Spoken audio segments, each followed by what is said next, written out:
Hello everyone! We are back again with more Great Ace Attorney Adventures chapter game. Last time we played this, we got through the most dull and boring chapter ever.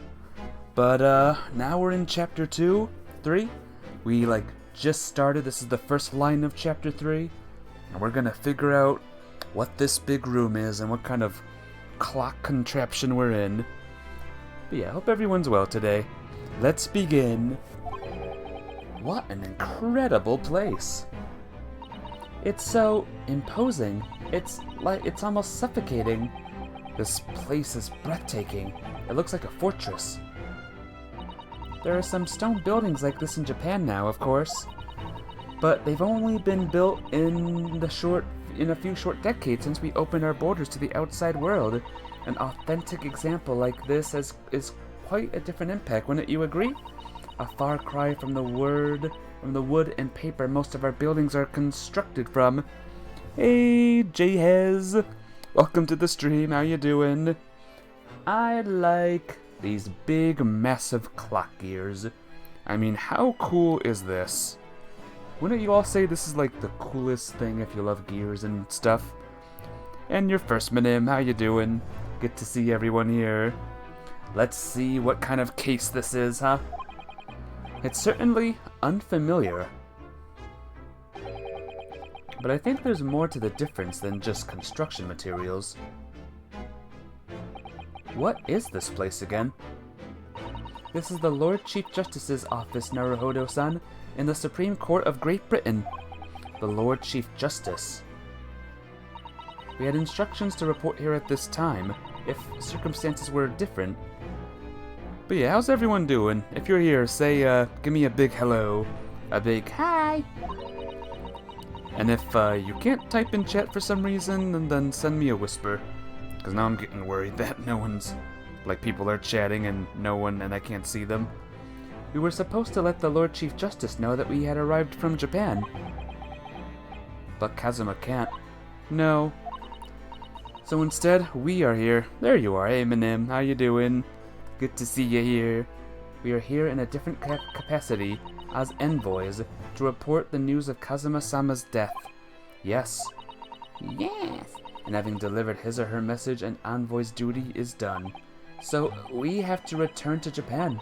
So if we want to remain here in Great Britain, I have to take Kazuma's place as the law student selected for the tour guide, as the study tour. Yes, which means you need the requisite qualifications as a lawyer, which is what I've been studying for. Here in Great Britain, it is the Lord Chief Justice who appoints lawyers. So that's the second reason why we're here, to have you officially recognized as a lawyer. You're good and relaxing. How's Ultima's day? Pretty dang good, thanks. Very chill. And very good. It's the only way we'll be able to remain here in London. Hope I'm up to scratch. Ah, good morning. Sorry for keeping you. Whoa. Oh, I trust you aren't too exhausted after your long voyage from Japan. It seems I'm 1 hour, 12 minutes, and 47 seconds late. My apologies. Oh, no, don't mention it. We're never happier than when we're standing around with nothing much to do. How fortunate. So introductions. I am Mal Strongheart, Lord Chief Justice of the British Empire. And I feel like a little mouse under an elephant's foot. Come on, Mr. Naruhodo, don't be a mouse. Oh, it's an honor to meet you, Lord Chief Justice Strongheart. That's goodies. That's goodies. What about this guy? Is this guy goodies? I'm Ryunosuke Naruhodo from the Empire of Japan. Well, Mr. Naruhodo. Welcome to London, the capital of our glorious British Empire. Ah, yes, thank you.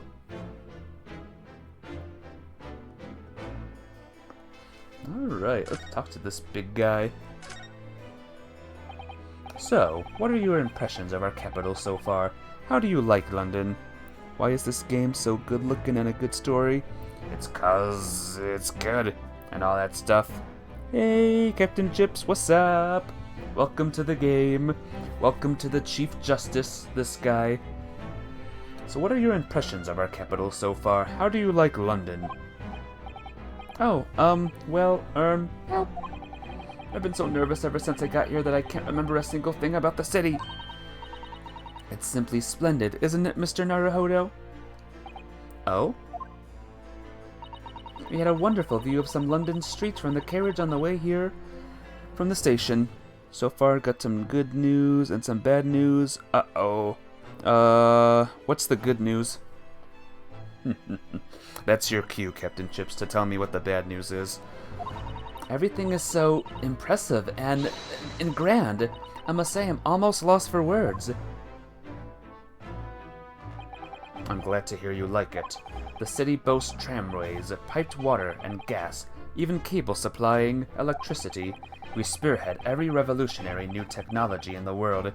Even every visitor to London is astounded. Oh yes, astounded is the word. Thanks for saving me there, Susato-san. Everyone seems so jolly and full of vigor. Yes, there's much excitement about the upcoming great exhibition that we will be hosting here in London. Great exhibition? The bad news is that you beat Octopath Traveler today. The final boss was incredible, and it took a while, but I did in fact beat him on the first try. Well, we are watching a Fred movie soon. I mean, good job, Captain Chips. I'm proud of you. Son of a bitch. It will be the greatest spectacle of its kind in history, and we will make Paris's World Fair look like a toy shop. Want the good news? No. Screw you. No, I'm joking. What's the good news? What's the other good news? Did you get Octopath 2? Gosh, I can hardly imagine how magnificent it's going to be. Great Britain's capital city is nothing but magnificent. London is the center of the modern world, even if you say so yourself. The sun will never set on our great empire. Perhaps it is fate that in these progressive times we welcome visitors from the land of the rising sun. Devil's in the house of the rising sun. Lord Chief Justice, I think you were expecting a student of law for this study tour, weren't you? The good news, you're lying like a freaking rug. I knew it. The boss beat you to shite, haven't gotten more than 2 moves into phase 2. I was gonna say, if you beat him on your first try. Yep, welcome to the final boss. But tell me the real good news. How's the music? Absolutely. Mr. Kazuma Asogi, if my memory serves. That's right.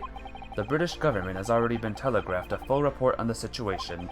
I understand the young man lost his life aboard the steamship bound for our shores. Hey, Fishman, what's up? Ty is here. Sorry for not being live. All your stuff was not working. It's fine, it's fine. As long as you go live, the time, when, doesn't matter. Well, it kind of matters, but I'm glad to see you still here. You gotten kind of annoyed at the operatic wailing. Oh no, that is bad news. I understand the young man lost his life aboard the steamship bound for our shores. That's amazing. The news reached him before we even arrived. My country naturally extends its deepest condolences to yours. Oh, thank you. Yeah, I forgot to mention, Captain Chips, that you have to fight 8 things before you fight the big boss. More annoyed. Yep, that's what I was gonna mention next. The flippin' boss rush.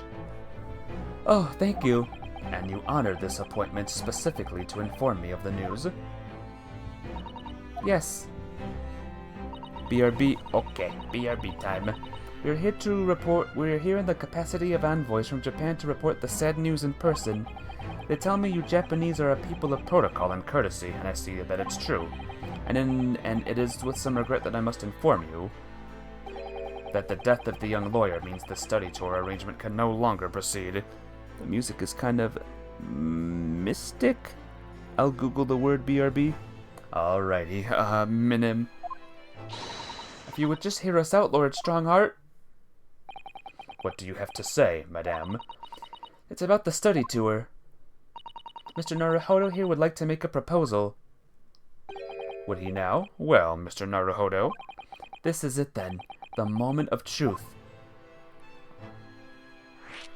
So, I wanna continue it, if that's okay. But soon enough you will. I'll be ready for you, Tai. I'll be ready and waiting for you. Just do what you can and fix all the thingies, alrighty? The thing is, Lord Justice, Lord Strongheart, I was wondering if perhaps you would consider allowing the study tour to go ahead. Don't misunderstand me. Britain would ideally like to see the tour go ahead. But without a lawyer from your country, there's nothing to be done. In the meantime, Tai enjoyed this chapter. We have a good chapter right now. Well, in that case, what if there was someone else? Another lawyer from Japan, I mean. Is there something I don't know? Only a single lawyer was invited to Great Britain from your country, and that was Mr. Asogi. At least, that is what I've been led to understand. Well, the thing is, this really isn't going well at all. I just can't seem to find the right words to say to this man. I think the music is majestic. I'm glad you like it. It is quite good in this game. Mr. Naruhodo, I could ruin things here if I'm not careful. What am I going to say? If there's someone else from Japan who could be described as a lawyer, it's Miss Susato! Yay! No, it's me. It's me. I can do it. Is that so? I mean, I don't actually have any qualifications as such, but... No qualifications, you say, and yet you still claim to be a lawyer? I have acted as a lawyer in court before. Only once, as it happens, and I had Kazuma to help me, and I was the accused, but glossing over the details. I've been spending every spare moment on the journey here to Great Britain studying. I've learned all about British law and court proceedings while I was on board the SS Buria. The voyage from Japan is some 50 days, I believe. That what you might call a full education. To become a qualified lawyer here in Britain. Not only do you need a university degree in law, you must also complete several years of training. I realize it's far too short a period of time, but I can't just go back to Japan. Kazuma, Mr. Asogi's journey has only just begun. Coming here on the study tour was all he thought about. I have to carry on and do everything he planned to do. You're back? Welcome back! We're trying to convince this guy that I'm a lawyer. I know it must sound like I have an overly inflated opinion of myself, but I would do anything to prove that I have what it takes, at least any test you care to set me. Just one chance, that's all I'm asking for. Please. 31 seconds. Sorry? Your opening statement there, Mr. Naruhodo. It was 31 seconds long. Not too brief, not too protracted. A perfectly judge appeal, I would say. See ya. Oh, bye, Tai. See you tomorrow. Be well and be good. Take care. Which is a skill that would stand you in a good stead as a lawyer. Oh, thanks. So, you're willing to put those words to trial, are you? Well, I'm all for entertainment. Huh? But let me ask you one thing first, sir. Yes? So yeah, you're gonna be hecking away at that for a moment? Good luck. I would say, look up a cheese guide. Unless you can beat him normally somehow. I had to look up a cheese guide, and even then that was like all luck and stuff. So you say you intend to do everything Mr. Asogi planned to do. Are you firmly set on that path? Well, yes. That's my intention. I see. Am I imagining things? Or did his expression just after ultra fraction there all of a sudden? Very well. You have your wish. I'll give you a chance. A test to become a specially certified lawyer. Whether you pass or fail is entirely down to you. Thinking back now, Captain Chips, if I asked for your good news first and bad news second, none of that would have made any sense at all. Really?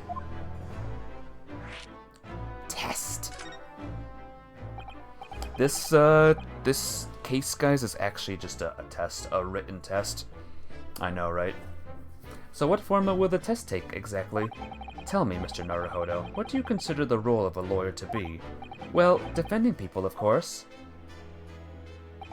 Well said. So, let's have you defend someone. Huh? Your timing is perfect, in fact. There's an apt trial about to begin later today. No advocate has been appointed for the defense as yet, so this will be welcome news. Today? Straight away? If you manage to secure a verdict of not guilty, you'll have passed my test. What could be simpler? How do I get myself into these situations? Well, could I ask, what sort of trial is it, Lord Strongheart? Yes, good question. Ah, I remember. It's a murder trial. A murder? Imagine if it wasn't a murder. Wouldn't that be weird? Hey, Copeland! How you doing? Good to see you today. Welcome to the Ace Attorneys once again, where we're about to do a really, really good case. But yeah, how are you today? How's life treating ya? An extremely simple case, I understand. You simply really can't lose. That's easy to say, but I should mention, just in case, if the defendant is found guilty, he will, of course, be sentenced to capital punishment. Ooh, fun! In this world, there are no non-murder trials. Except for that one involving, Master Mask, which turned into a murder, but still. It's going good, how about me? I'm doing great. Especially now that I'm streaming this game again. I'm hyped, I'm ready. Capital punishment? He'll be put to death? Here in Great Britain, murderers are set to the gallows without exception. Presumably, you read that much in your short C-based introduction to British law. We can't possibly agree to such a test. We would be toying with a man's life. I am the Lord Chief Justice, and I've decided it's acceptable. But you can't do that, can you? You might want to stick around for this case, Copeland. This case is super, super fun. There's no need to overcomplicate this. All you have to do is ensure that you don't lose. This case will also introduce something that was in a past Ace Attorney game, but there will be more, let's say. You'll see what that is, soon. So the defendant may live or die, depending on how well I perform in court? If I lose, he'll be hanged? Mr. Naruhodo, you've come to me claiming to be a lawyer. If you want me to take you seriously, you need to prove you're willing to do a lawyer's job. And you say you intend to see through the will of your compatriot, Mr. Asogi. Gotta start playing these games, they seem fun. Oh, they're good. They're so next level good, Cope. Trust me. They're on Steam, and they should be on, like, any system. I would like to understand just how far you're willing to go in order to make that happen. He's testing my resolve. What's the matter? You've fallen silent. I'm sorry, but time is pressing. The trial begins shortly. Need an answer from you now. What's it to be? What do I say? Do I agree to this absurd test? No, right guys? Should we just end the game here and switch to Hello Kitty for a bit? I think that's a good idea. No, I better do it. Do it! Alright then, if I have to give you a decision now, my answer is I can't do it, I can't get the words out. 15 seconds. Your decision making needs work if you want to be a lawyer. That was too slow. So, it's as I suspected, is it? Sorry? You have noble intentions, but lack the resolve to see them through. The test is cancelled. Thank you for stopping by. Did I do the wrong option? Go acquire your ticket for passage back to the east tomorrow. This conversation is over. Yes, Lord Strongheart. Thank you for offering me a chance. Mr. Naruhodo? I'm sorry, Miss Susato, but what can I do? It's alright, I understand. Keep playing this at the moment. You do? It's not an easy decision to choose whether to defend a man in these circumstances, but resolve has absolutely nothing to do with it. What are you trying to say, madam? I think what Mr. Sato means is that no matter how badly I'd like to be recognized as a lawyer and stay here in Great Britain, To risk another man's life by treating his one and only chance at a trial so trivially would be utterly unforgivable, and I feel exactly the same way. I'm sure the defendant won't see this trial as a test, as some kind of experiment. A lawyer may fight for his client in court day after day, but for each one of those clients, the particular day they stand at the dock may be the only chance they have to fight to prove their innocence. No, I was wrong. I'm not qualified to do that job yet. I'm sorry for wasting your precious time, Lord Chief Justice. Wait, Mr. Naruhodo! Oh, was there something else? It's approximately 20 minutes by carriage to the Old Bailey from here. If you leave immediately, you should still be there in time. But I just said that. I was quite serious in what I told you. The defendant in this case has literally no one to advocate for him. What? At this point, he can't hope to find someone to represent him. The trial will begin without a defense. And if that happens, there's only one possible outcome. He will receive the most severe sentence the judge can pass down. But that's awful. But that is the truth. Why does it have to be like this? Please don't expect an answer to every question. The cold, hard truth of the matter is that there is only one person now with a chance to save this man from a very miserable end. And that is you. I'm really his only hope? So, what do you say now, madam? Me? What do you mean, Lord Strongheart? You said it wasn't an easy decision to choose whether to defend a man in these circumstances, and I agree. But in my estimation, it is purely and simply a matter of resolve. Oh. Our time is up here. I have a meeting to attend. I must leave in 2 minutes and 16 seconds. So, venture into our great city and enjoy yourselves.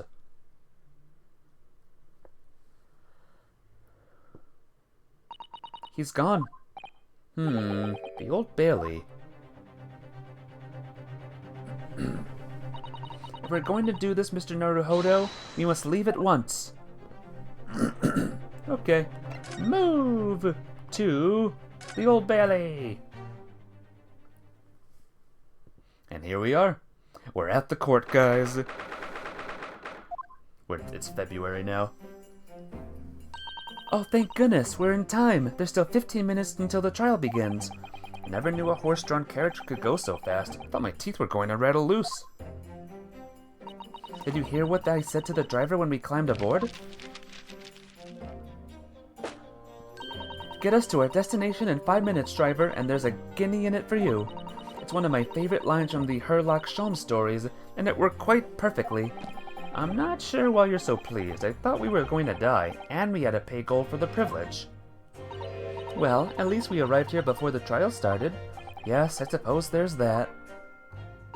Anyway, I don't understand it. The court clerk said the defendant should be here, but there's no sign of him at all. Huh. It's Ryunosuke, guys. Ryunosuke's the accused again. So this is the Old Bailey. Even this room for defendants is grand. Are you alright, Mr. Naruhodo? I'm feeling tense, and that's all. This place gives me the same sense of foreboding that I remember from the Supreme Court in Japan. An oppressive air, almost as if the building itself is going to crush whoever is about to be sentenced. Feels like only yesterday that I was the one about to be crushed. Yes, whoever the man you're to defend is, I imagine he's feeling very alone at this moment. Top of the morning to you, madam, sir. What are yous doing, following me here? Things are a fair desperate, aren't they? Sorry. Would you look at those expressionless faces? From the east, are yous? We're from Japan, yes. Japan is it? Right, say no more. So, how much do you need? No, we're just here because... No need to explain, fella. I've been there myself, so I have. No place to go, nothing to eat, barely a penny to your name. Oh, and all well in the strange faraway land.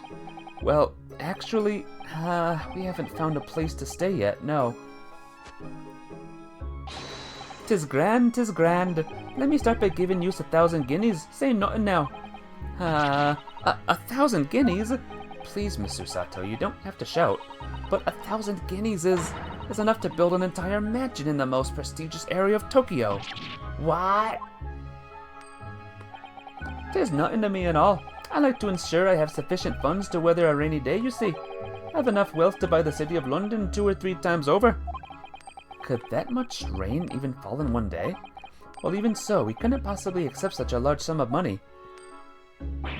Ag, that hit me in the eye. Don't get me wrong, fella. I'm not giving it to you no strings attached. I'll be wanting you to do something for me. Oh? To be honest, 'tis a little embarrassing. The trial that's about to begin, you see, is for me good self here. I'll be in the dock. So now, what I want you to do is come along with me and stand there beside me. Officially, you'll be my lawyer, but that's just a little detail now. Oh, well, the thing is, don't worry about a thing. All you have to do is stand up there next to me, nothing more. Otherwise, you see, the trial is going to start without me having any kind of representation at all. So it was true. The Lord Chief Justice wasn't making it all up. I'm terribly sorry to have to ask, but does that mean you're the defendant in this trial? Blessed bluster and blazes, do yous not know who I am? Me, one of London's biggest names? No, sorry, we've only just arrived in the city, you see. I see. Suppose it isn't altogether impossible. Well, just next to Hyde Park, there's the centre of London, is another beautiful park. Sorry, a park? What? 'Tis called McGilded Park, full of blossom and flowers in the spring and singing birds and whatnot. I donated it to the city, so I did. An entire park in central London? A city of smiles, that's my vision for London. There's nothing Magnus McGilded wouldn't do for the city and its queer old people. That's amazing. I mean, really extraordinary. But now they've got the gall to say I'm a good-for-nothing criminal. Me, Magnus McGilded. What is the matter with the London police, I ask you? All right, don't pass out. Mr. Naruhodo, perhaps now would be a good time to introduce ourselves while the gentleman catches his breath. Good idea. Mr. McGilded, the thing is, we're actually here in London to study British law. We're law students on a study tour from Japan, you see. So if you don't have a lawyer for the trial yet, and you'd be happy to put yourself in our hands, we'll do our best. What was I after saying, you daft Egypt? I've given you 1,000 guineas to stand up there next to me, haven't I? Well, yes, but I wasn't really offering to just stand there next to you. Oh, I think I see what's going on here. Sorry. I know what you're thinking. This chancer of a fella claims to have more money than the Queen. But if that's true, why the blazes can he hire the finest lawyer in all of England? Because he did it. That's the only explanation. Well, exactly not at all. Not at all. Although, it is a little strange, to be honest. Why you don't have a lawyer, I mean. That would be the fault of the Reaper. Sorry, did he just say Reaper?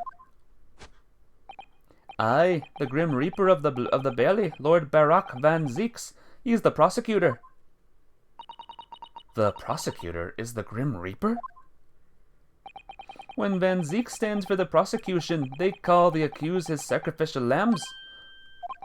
And to this day, in every single trial in which he's been the prosecutor, the accused has been damned. What? So it's reached the desperate situation where there's no one willing to stand in defense against the fella at all. You could say he's a living legend of the Old Bailey. What is a Reaper? Like the Grim Reaper? Like death.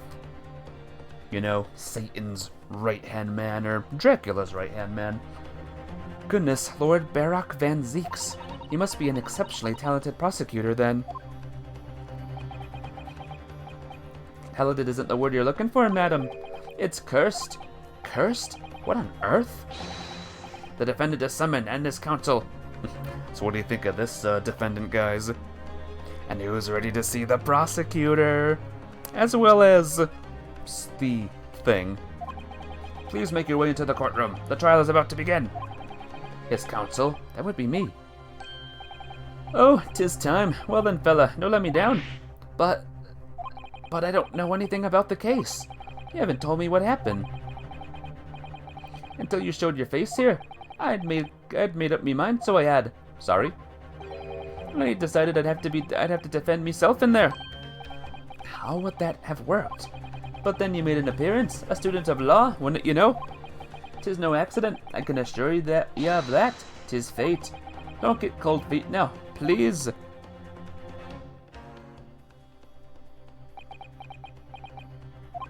I literally know nothing about the case or about this man who stands accused.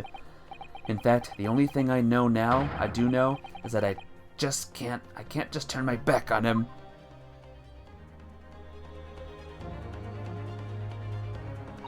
Mr. Naruhodo, the man is no one. He'll have to stand alone in that courtroom, armed with nothing to defend himself.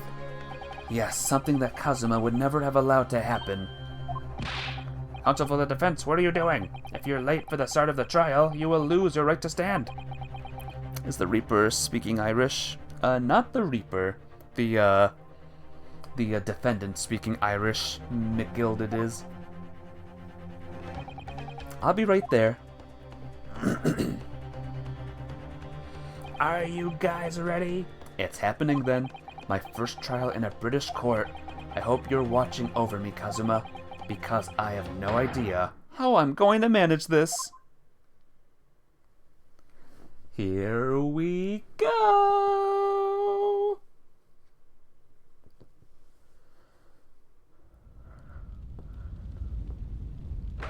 What is that? Your first trial in British court and your defendant is an Irishman? You're dead? Oh no. It might be fine. We'll be fine. Whoa, who are they? So this is the highest court in Great Britain, the Old Bailey. The centuries of history in this place is palpable, isn't it? It's so different to the Supreme Court in Japan. It feels both imposing and serene at the same time. The atmosphere almost makes words redundant. Whatever the country, determining a person's guilt or innocence is always a solemn affair. May I say something, Mr. Naruhodo? Oh, yes. What? Your eyes look ready to pop out of your head again. I know, but I just can't help it.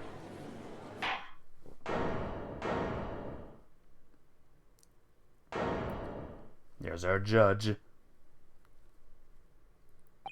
In the name of Her Majesty the Queen, I hereby declare this court to be in session. We are here today to determine the guilt or innocence of Mr. Magnus McGilded. I now call upon the counsels for the prosecution and defense to declare their willingness to proceed. The prosecution is fully prepared. That must be the Reaper of the Bailey. He really does look fully prepared to dispatch his next poor victim to the underworld. Counsel for the defense, you appear to be Eastern. Do you speak English? Huh? Oh, yes, of course, sorry. That's gonna be our rival for the game? Yep. Not our rival, well, yes, our rival. The Reaper. But he was asking if the defense was ready, and I couldn't be further from ready if I tried. Those eyes please me, Nipponese. They shroud your fear, your doubt, your trepidation. They run wild, clinging to some phantom notion of courage. The quintessential look of a sacrificial lamb. Ah, a cold shiver just ran down my spine all the way to the tips of my toes. Well, there is many English words that you have never heard before. You'll keep on track. You'll try to keep on track. I wish you luck. You can do it, Manim. Now, Mr. McGilded? Yes, my lord. You stand accused of murder, a capital offense. You could be sent to the gallows if found guilty. Are you quite sure you wish to entrust your defense to this foreigner? As I've always said, my lord, 'tis a grand thing to give opportunities to the young, even if the fella is a student from some little island off the Far East. Is it not the British way to ignore the dangers of yourself and give those less fortunate a fair chance? I like to think that acts of chivalry do the great British Empire proud. Listen to Mr. McGilded. What a fine gentleman London has in him. Did you hear that he donated £5,000 to the government the other day? Mother, please may we go and play the McGilded part? It seems as though everyone in the public gallery is firmly behind Mr. McGilded. It's definitely welcome news, and he certainly has a way with words. I'm surprised he couldn't convince anyone to defend him. I'll just give the judge the old judge voice. Eloquently put, Mr. McGilded, and most laudable sentiments. Now, ladies and gentlemen of the jury, I'm sure I need hardly remind you. The jury? Well, well, well. There's a jury system here, guys. That you 6 members of the public have been selected for your impartiality. Are you ready to proceed? Yes, my lord. If the task to send rotters to the gallows where they belong, I'm more than ready. At the manor, his lordship always says we should dispose of rubbish promptly. Naturally, I agree. Ha! Any criminal here will soon be wishing they never set eyes on me.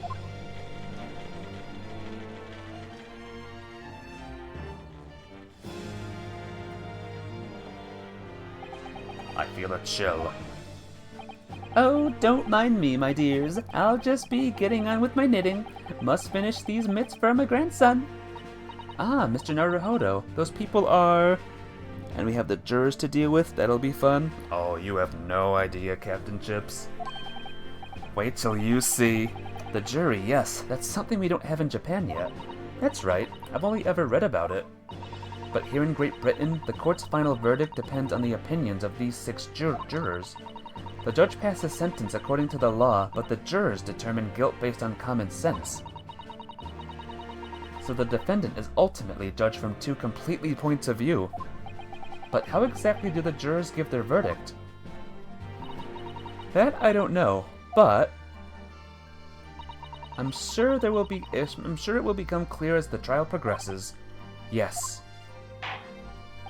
Prosecutor Van Zieks, my lord, it's been a number of years since we've seen you here in the courtroom.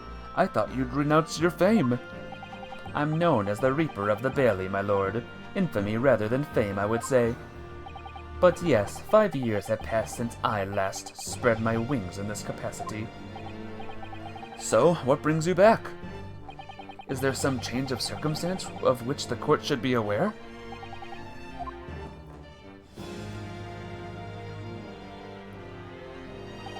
I leave that to your imagination, my lord. This guy's kind of like a vampire, too. So this Reaper has been out of action for 5 years. Why did he have to choose today of all days to make a comeback? Don't lose heart, Mr. Naruhodo. As you wish, sir. The court nevertheless welcomes your return. Now then, opening statements, I think. A summary of the case, if you please. Certainly, my lord. As your lordship is aware, this is a case of overwhelming simplicity. You must be the only ones here who aren't aware. The incident took place in the late evening. 3 days passed. The hour was some minutes after 10. The victim was a maker of building bricks known in the community as Thrice-Fired Mason. Sorry, Thrice. He was very accomplished craftsman. The bricks he fired were said to be almost indestructible. Well, there's our dead guy. The victim's corpse was discovered in an omnibus in service on the streets of London at the time. A dagger that had been thrust into the victim's abdomen is believed to be the ultimate cause of death. Here is the autopsy report from the investigating medical officer at Scotland Yard. Thank you, counsel. I shall accept that on the photograph as evidence. Woo. You'd better take a look-see. And one further item of evidence. Let's take a look-see real quick, guys. Thrice-Fired Mason, age 54, brickmaker, 15th of February, 10 p.m. to 11 p.m. stabbed once in the abdomen with a knife whilst journeying in an omnibus. Died due to internal hemorrhaging resulting from the trauma. Okay. And there's the picture. Did you guys see anything weird? And one further item of evidence. The prosecution wishes to submit these as well. And these are... Good lord! Is that blood, counsel? Yes, my lord. Seized by a policeman who arrived at the scene. You mean the knife in the stomach? No, well, maybe, but no. But maybe. These gore-soaked gloves were taken from the hands of the accused when he was arrested. What? Mr. McGildered's gloves had blood on them?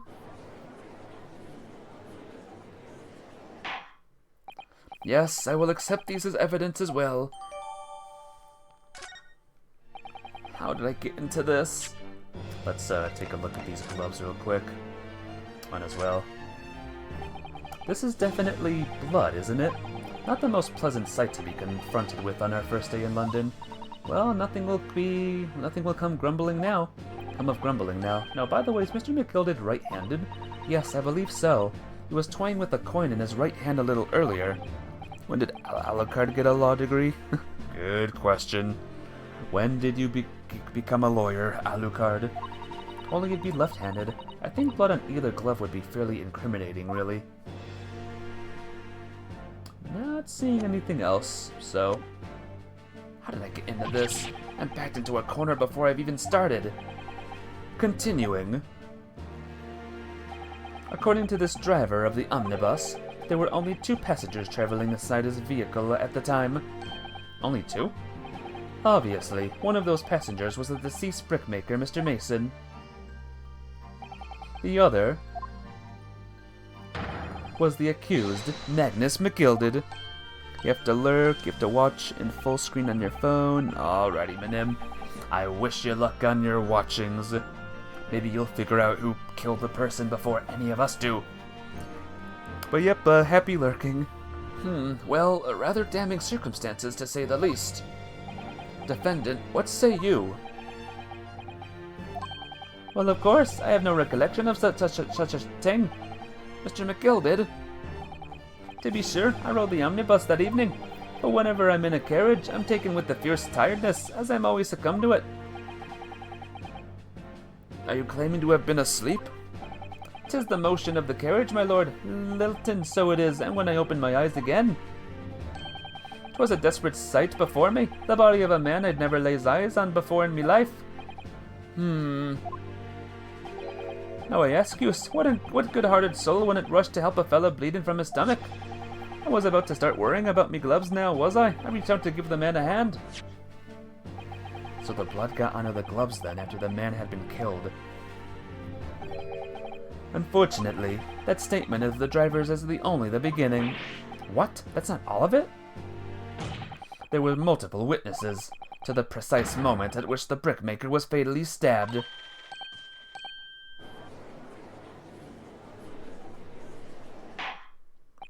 Order! Order! Order! When the killing took place, only the victim and the accused were inside the carriage, and there were witnesses to the crime. This is not just a case of compelling evidence. It is the nail in the coffin for the accused. Thank you, counsel. The circumstances of the crime have been made quite clear. I think we will hear testimony from these witnesses first of all. Your wish is my command. Bailiff, bring the witnesses in at once.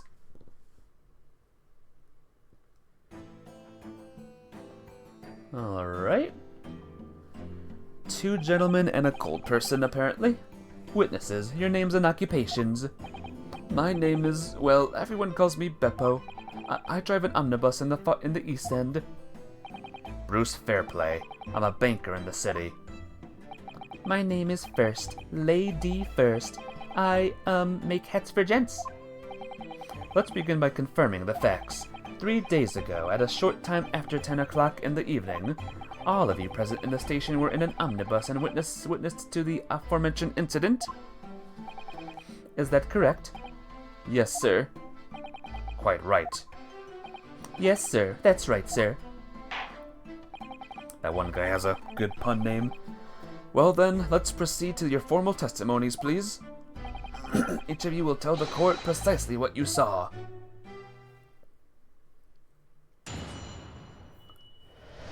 And here we go. It was the last bus of the evening, so I had a few customers. I remember it well. The victim and the man accused of killing him were sat next to each other inside the bus. Then out of the blue, the accused just reached over and plunged a knife right into his guts. That's right, you stabbed him. I screamed, I did. Couldn't help it. As soon as I heard the scream, I stopped my bus, and I saw it too. An ambiguous testimony, I must say. Exactly, my lord. These men witnessed the incident to the omnibus with their own eyes. I'd like to ask a question, if I may. Yes, counsel? Well, this testimony makes absolutely no sense to me whatsoever. Why not? Well, the incident took place inside a moving carriage, didn't it? As had been clearly stated from the outset, yes. Well, if that's the case, well, in that case, how could those two witnesses possibly have seen what happened? There's no way they could have seen the inside of the moving carriage.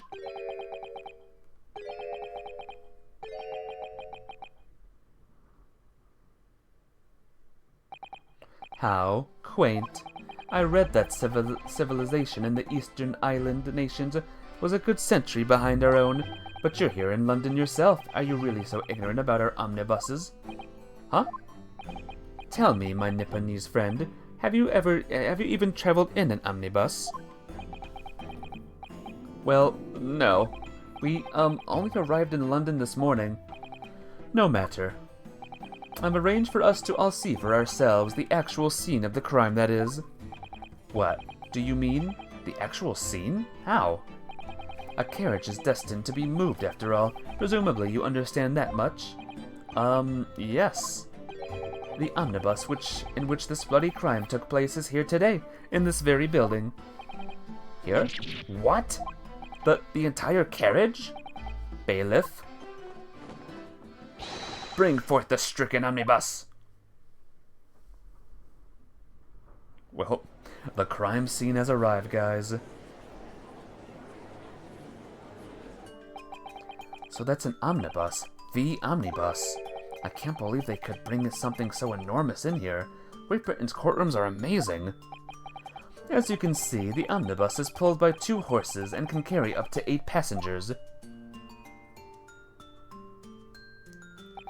4 passengers seated inside in the enclosed cabin and another 4 on the rooftop deck above. Every Londoner knows that the best views of the city's architecture and sights are to be had from the top of the omnibus. And I should point out to our foreign guests that there is a skylight in the roof, allowing a view of the interior from the seats above. Ah, a skylight. Oh! The penny drops at last, I see. These 2 gentlemen were occupying the rooftop seats of on this omnibus when the murder took place. That is how they came to witness the grim incident, through the skylight. That makes perfect sense. Well, counsel, this is a first. In all my years behind the bench, I've never experienced the crime scene itself being brought into the courtroom. There are a number of important clues remaining inside the carriage, my lord. I would like to submit the omnibus itself as evidence. That is the prosecution's wish. It's a wig. Very well, I see no reason why not.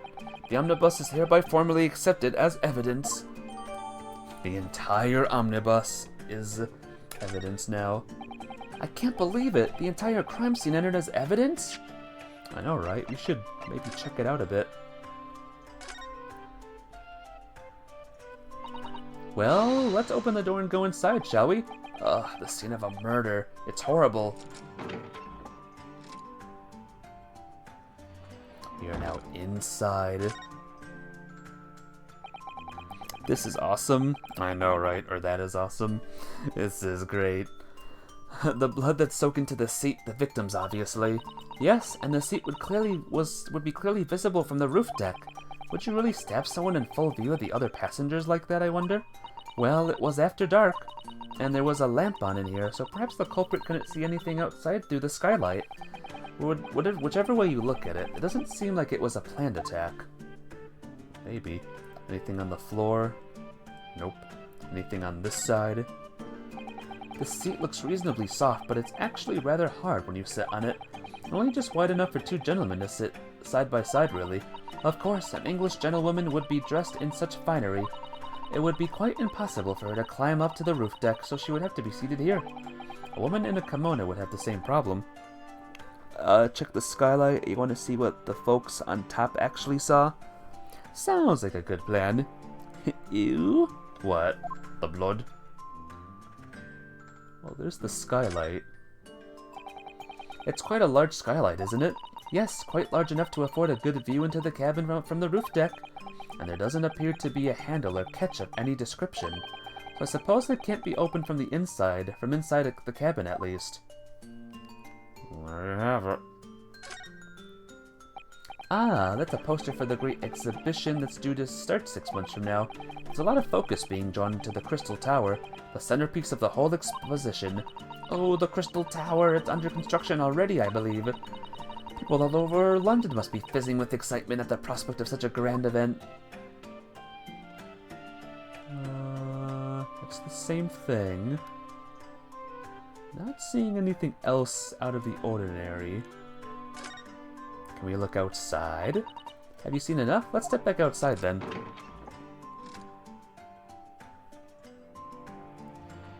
Let's spin this around. Oh. Well, look what it says right here.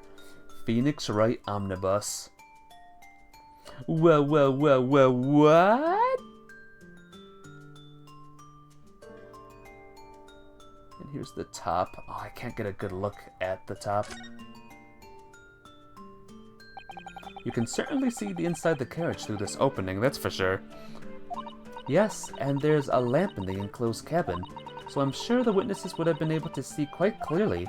That's not good for us. That's not good. Alright. Yes, Great Britain is simply extraordinary. I could help myself a lot by giving that omnibus a thorough examination, seeing as it's here. Suspect the two gentlemen may not have been sitting in the second row of the chairs? Maybe. We'll have to see, huh? Let us continue with proceedings then. Your cross-examination, counsel. Pray don't expect this Nipponese stray to understand the intricacies of a British court's cross-examination rights.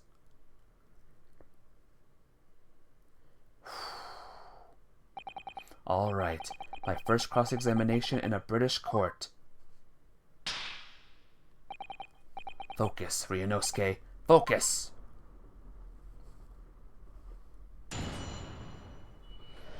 I then shout objection to random statements, and then instantly fail. It was the last bus of the evening, so I had a few customers. I remember it well. Hold it! Yes, I think it was sometime after 10, wasn't it? Oh, yes, sir, that's right, sir. Yes. Ever so cold it was, sir. Freezing, in fact. And you had 4 passengers on board at the time, is that correct? Yes, that's right, sir. Not all traveling in the same part of the bus, of course, though, no. And there was no other passengers when the incident took place? No one alighted, for example? You're quite right with that, sir. No other passengers like that. No, none. So nobody fled the scene of the crime, then? I have to say, the boss insists on it running. He does every evening, that last bus of the day. But I do wonder sometimes if it's altogether worthwhile. Yes, sorry to say. What do you mean by that? Well, what with it being so cold and everything, and only making 20 pence on the run, you see. Yes, I spend that much on the pub on the way home, just trying to warm up again. The victim and the man accused of killing him were sat next to each other inside the bus. Hold it! And you saw them through the skylight in the roof of the carriage? That's right. When you sit up on the top deck, the window's right there at your feet.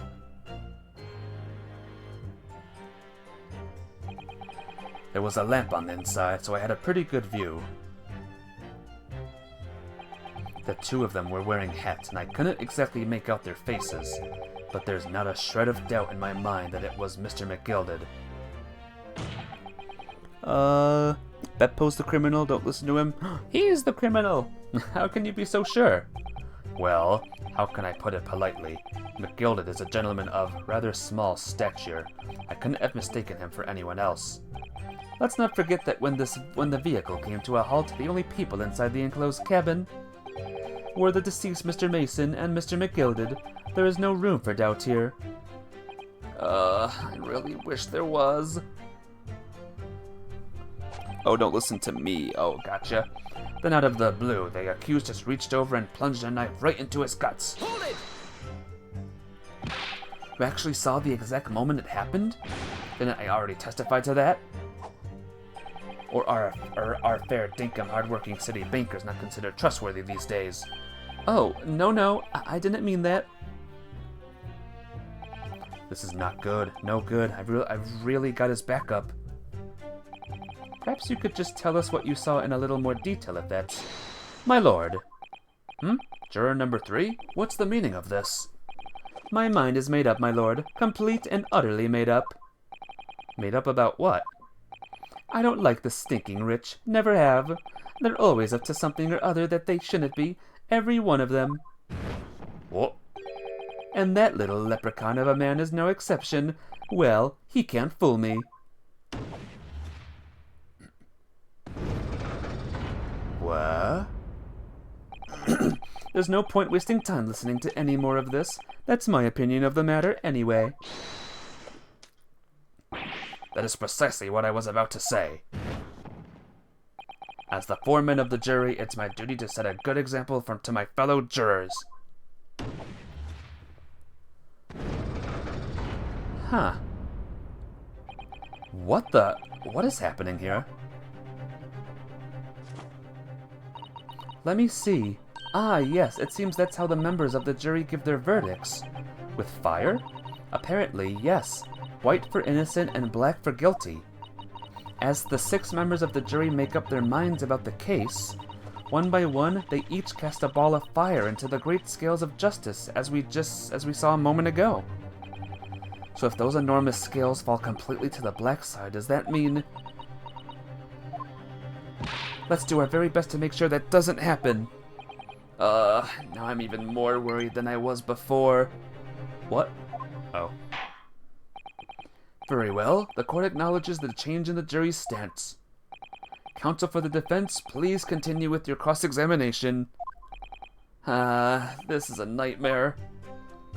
So the jury system got a little bit more intense now, because that's what it looks like. Kind of like a triangle strategy. Remember that, thing, those scales? That's right, he stabbed him. I screamed, I did. Couldn't help it. Hold it! He stabbed him, you say? And you were sitting up on the roof deck, were you? Yes, that's right, sir. I was up on the roof seats. I remember seeing the little gent sitting next to the fellow that was stabbed. Calling it now, there's going to be at least one case where you need to get all 6, and at least one where you inevitably get a 3-3 split.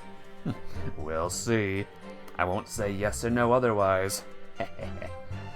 So I've been thinking about a new hat design, you see. I was just gazing absent-mindedly around. But then I happened to look down through the skylight.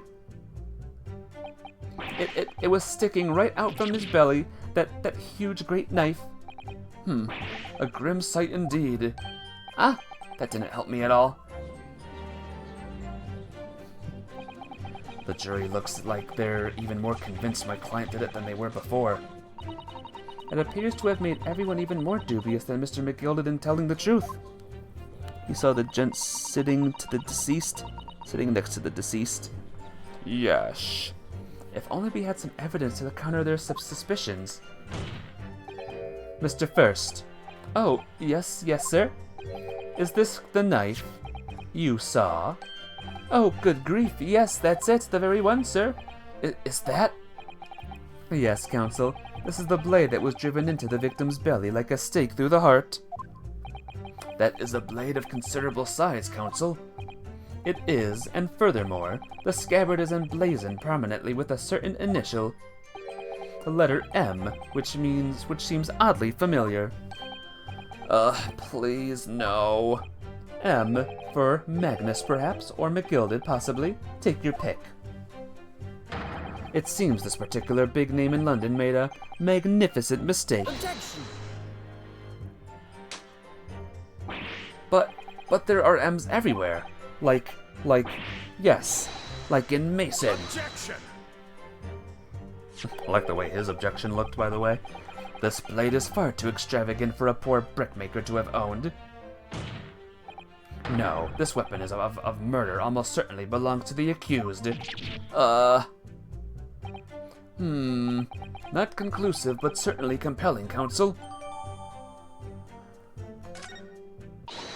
My lord, if you'll forgive the interruption. Juror number 2. Go on.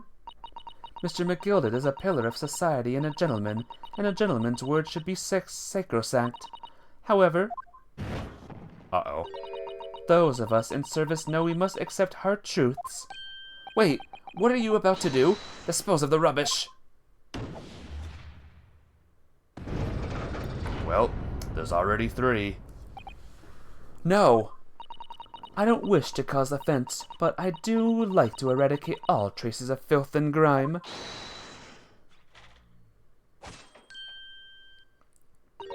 I have painstakingly typed every word uttered here today and cross-referenced all the facts. As such, I'm now in a position to draw the only logical conclusion. 4. Not again. That's 4 out of 6 jury members who propose a guilty verdict. There are only 2 left. We've had it. Every time I press these witnesses for more information, I just make the situation worse. Nevertheless, what we need more than anything at the moment is more information. We're still very much in the dark.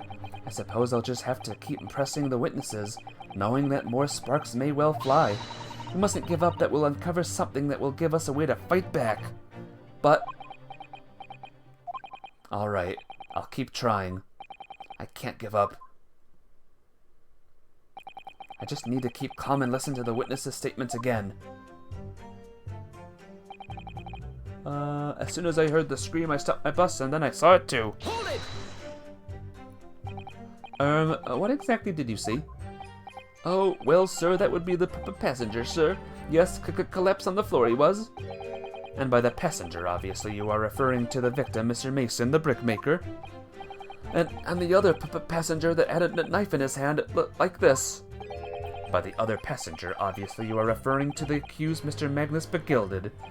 And then he plunged it down like this, just stabbing the other passenger in the belly.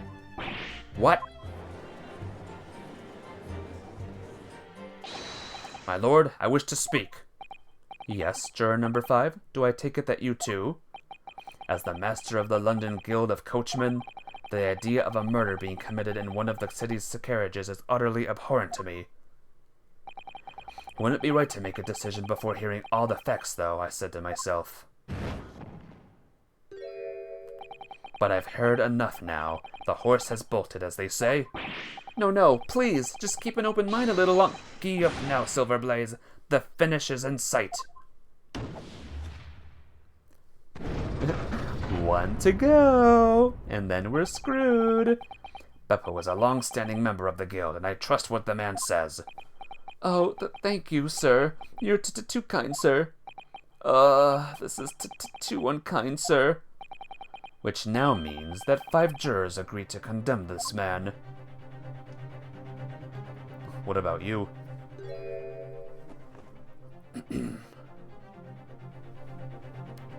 Great. I know, right? Madam Juror number 6. Yes, dear? What can I do for you?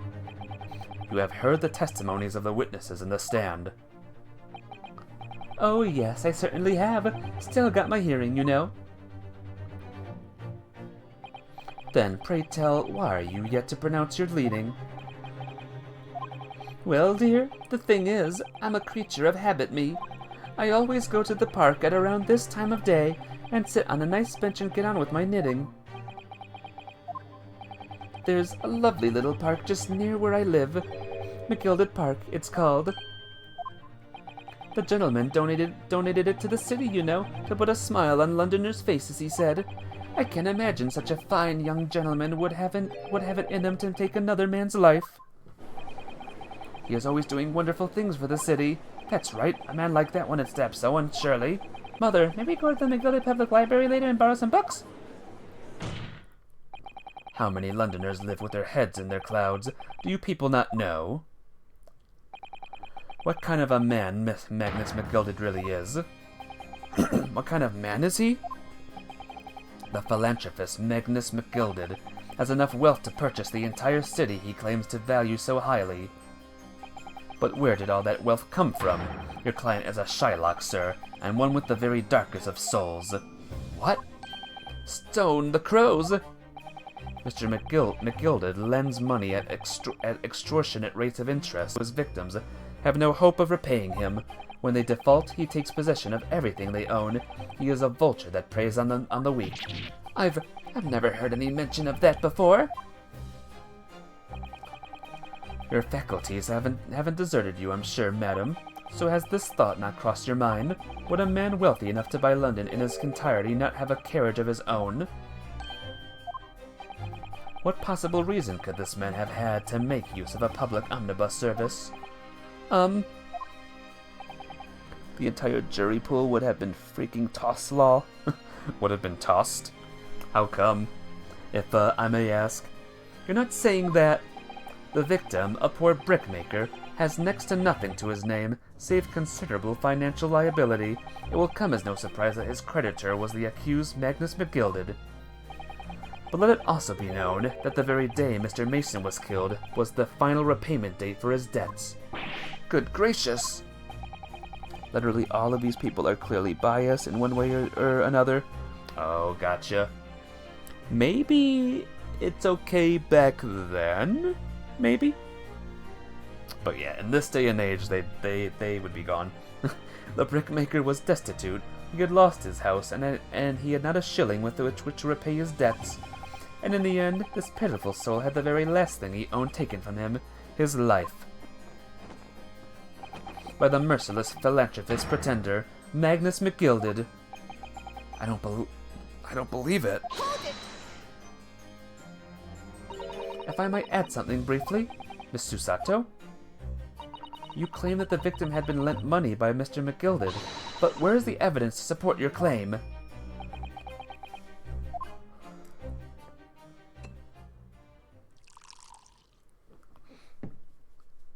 Okay, now he is Dracula. Pray forgive the discourtesy of filling my hallowed chalice in a court of law. Aha, there it is! Lord Van Zeek's hallowed chalice! How can this be considered acceptable? Would this be considered acceptable? But I find myself in an unexpectedly good humor. I had heard ladies from the Far East could show great courage, but I didn't expect to experience it myself. Ah! As judicial assistant to the defense, I am simply doing my job. What a pity that your display of courage is in vain. This is the debtor's ledger, which details all the monies loaned by the accused. You will find the victim's name clearly recorded inside. Oh. Allow me to present this ledger as evidence. And pray forgive the discourtesy of raising my chalice and toast to the enigmatic East at the same time. If he says, "What is a man?" at any point during this game, I swear to God, this will be the best game ever made. The Marvelous Toast Council, I will gladly accept this new evidence. We have a little bit of a problem now, guys. Ah, yes, 20 guineas. The victim owed a considerable sum, and the accused made quite certain he had an ample recompense. Well, it would seem I've had the wool pull over my eyes. Regrettably, madam, that is the modus operandi of the accused. And it's such a pretty little park, too. What a scoundrel. Oh boy. Still, maybe it's all for the best. Wait a minute. Let's think about this a little more before... I don't stand for nonsense. Well, you are right on one thing, Captain Chips. All 6 are guilty. That was it. The last juror's decision.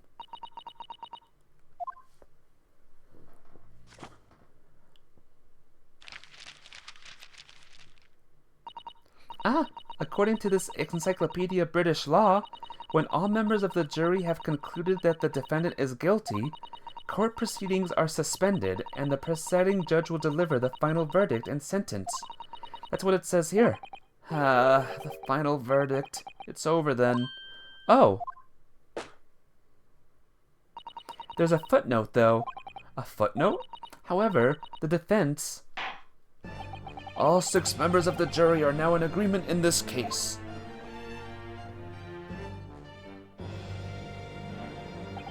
Allow me to convey my respect for your swift and righteous decision. According to the laws of this country, I will now conclude the trial by delivering my final verdict. I trust there are no objections. Miss Susato, just tell me one thing. Oh, yes. You were in the middle of saying something before. The footnote in your Encyclopedia British Law. However, the defense... What did it say next? Oh, yes, of course. One moment. When all members of the jury have concluded that the defendant is guilty, court proceedings are suspended and the presiding judge will deliver the final verdict and sentence. Then the footnote says, however, the defense has the right to demand a summation examination of the jurors at this point.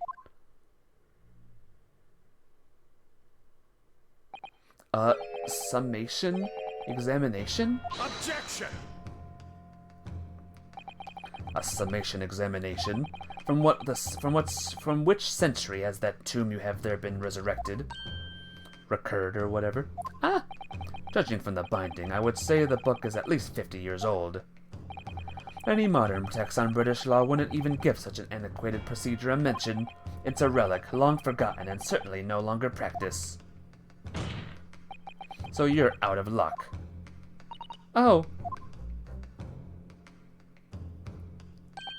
What even is it, Miss Susato?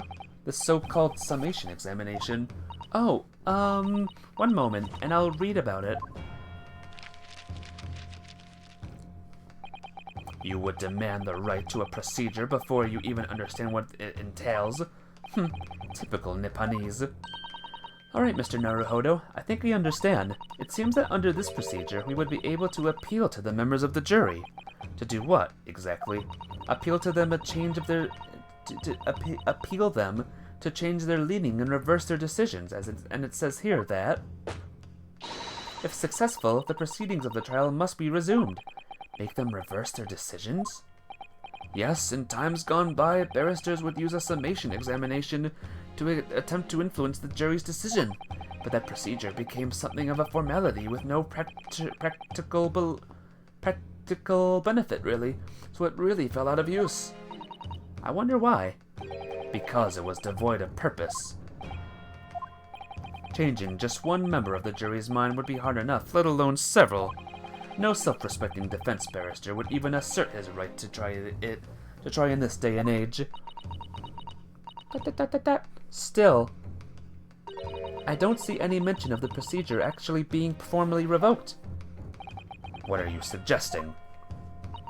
I'm suggesting that although it may be antiquated and largely forgotten, it isn't yet extinct. What do you think, Mr. Naruhodo? A summation examination, our last possible option. Do we assert our right to carry it out or to admit defeat? Let's assert our right. What do you say? The defense wishes to assert its right to a summation examination, my lord. Objection! London is the capital city of the most powerful nation on earth. We have a duty to the world to exemplify the very highest standards of judicial procedure. Summation examinations are an embarrassment that should remain buried. Objection! Eventually they'll be buried for a while. But if it's alright, it's alright. I believe it could prove vital in this trial. The defense's petition is perfectly valid. The court will proceed with the summation examination. This is madness. 4 men, for you and the remainder of the jury ready? Eh? Well, I'm not, there was no mention of this in the letter I received, you see, so... All members of the jury will be asked to explain on what grounds they have reached their decision. On what grounds? You must all justify your decisions and explain why you believe the defendant to be guilty. Make Ulti say something. Objection! There. I said it. Hope you're happy. Well, my lord, you'd rather putting us on the spot. This is most irregular. No mention was made of this before. I don't really hold with all this justifying lark. That seems to have thrown the jurors off. It seems none of them have experienced this before. Alright then, the summation examination. A defense procedure no practicing lawyer has attempted for years, is it? Well, just maybe. It might be the opportunity we've been looking for to turn this trial around. So be it then, ladies and gentlemen of the jury, the court hereby calls upon you to state the grounds on which you find the defendant, Magnus McGilded, guilty of this most serious crime. Alright, here we go. There was no one else inside the carriage at the time, so it has to have been him. I trust the driver. He has an excellent memory, it seems. 4 passengers with fares totaling 20 pence. He stuck the chap next to him just like this. Brazen, I must say. Absolutely brazen. I have simply typed and collated all the statements read thus far and drawn the logical conclusion. You can trust the guild. Fair fares is our motto. We haven't raised prices about 4 pence for years. The scoundrel stabbing that poor man on the floor. It beggars belief. I'm starting to wish I hadn't pushed for this now. Some of the jurors don't seem to have wonderfully formed arguments, though, do they? Well, let's see what we can do. Need to get these 6 people to change their minds. Have to throw everything I can at them and use some very persuasive language. Just a moment, Mr. Naruhodo. According to my book, that's not quite how it works. Oh? I thought I was going to have to thaw their icy minds with some heartwarming rhetoric about the defendant. Unfortunately, once the jurors have decided the defendant is guilty, they're unlikely to heed anything the defense says. But then, they've reached their conclusions by their own reasoning, you see. Your pleas will sound like excuses. In fact, it could recoil on you. The more you try to persuade them, the more entrenched they may become. And what on earth am I supposed to do? Oh dear, I'm just citing what I've read about British law, Mr. Naruhodo. Right, I'm sorry. Do you have any idea how to make this work, then? Well, from what I can understand, the key to this procedure is using the jurors' own words to make your arguments. What do you mean? Well, the 6 members of the jury are randomly selected members of the public. They may appear to present a united front, but the truth is, they are complete strangers who just happen to find themselves here in the courtroom together. And that's the way to break them down, you mean? Yes, exactly. You must listen very carefully to what each member of the jury says, and see if we can identify any contradictory statements. If we can, we then contrast the statements and pit the corresponding jurors against each other. I see. So it's contradictions in what 2 or more jurors say that we're looking for. In a way, then, this is similar to a regular cross-examination.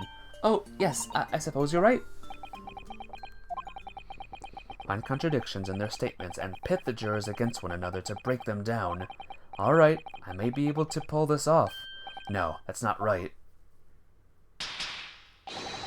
I have to pull this off. Can we start proceedings, counsel? I would ask you to take the stand for this. I'm expecting a clear and concise rebuttal. Yes, my lord.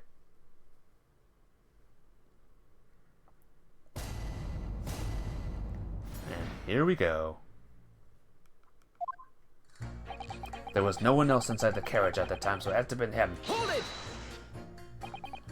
Certainly, the testimonies we've heard suggest the victim and Mr. McGilded were alone inside the carriage. Precisely my point. But, could there be some other explanation? Something we haven't considered yet? Such as? Well, perhaps that's something we could, all work out together now. Now listen here, maybe you don't know how things work around here because you're from foreign climes. But we're here to form our opinions as individuals, and I have.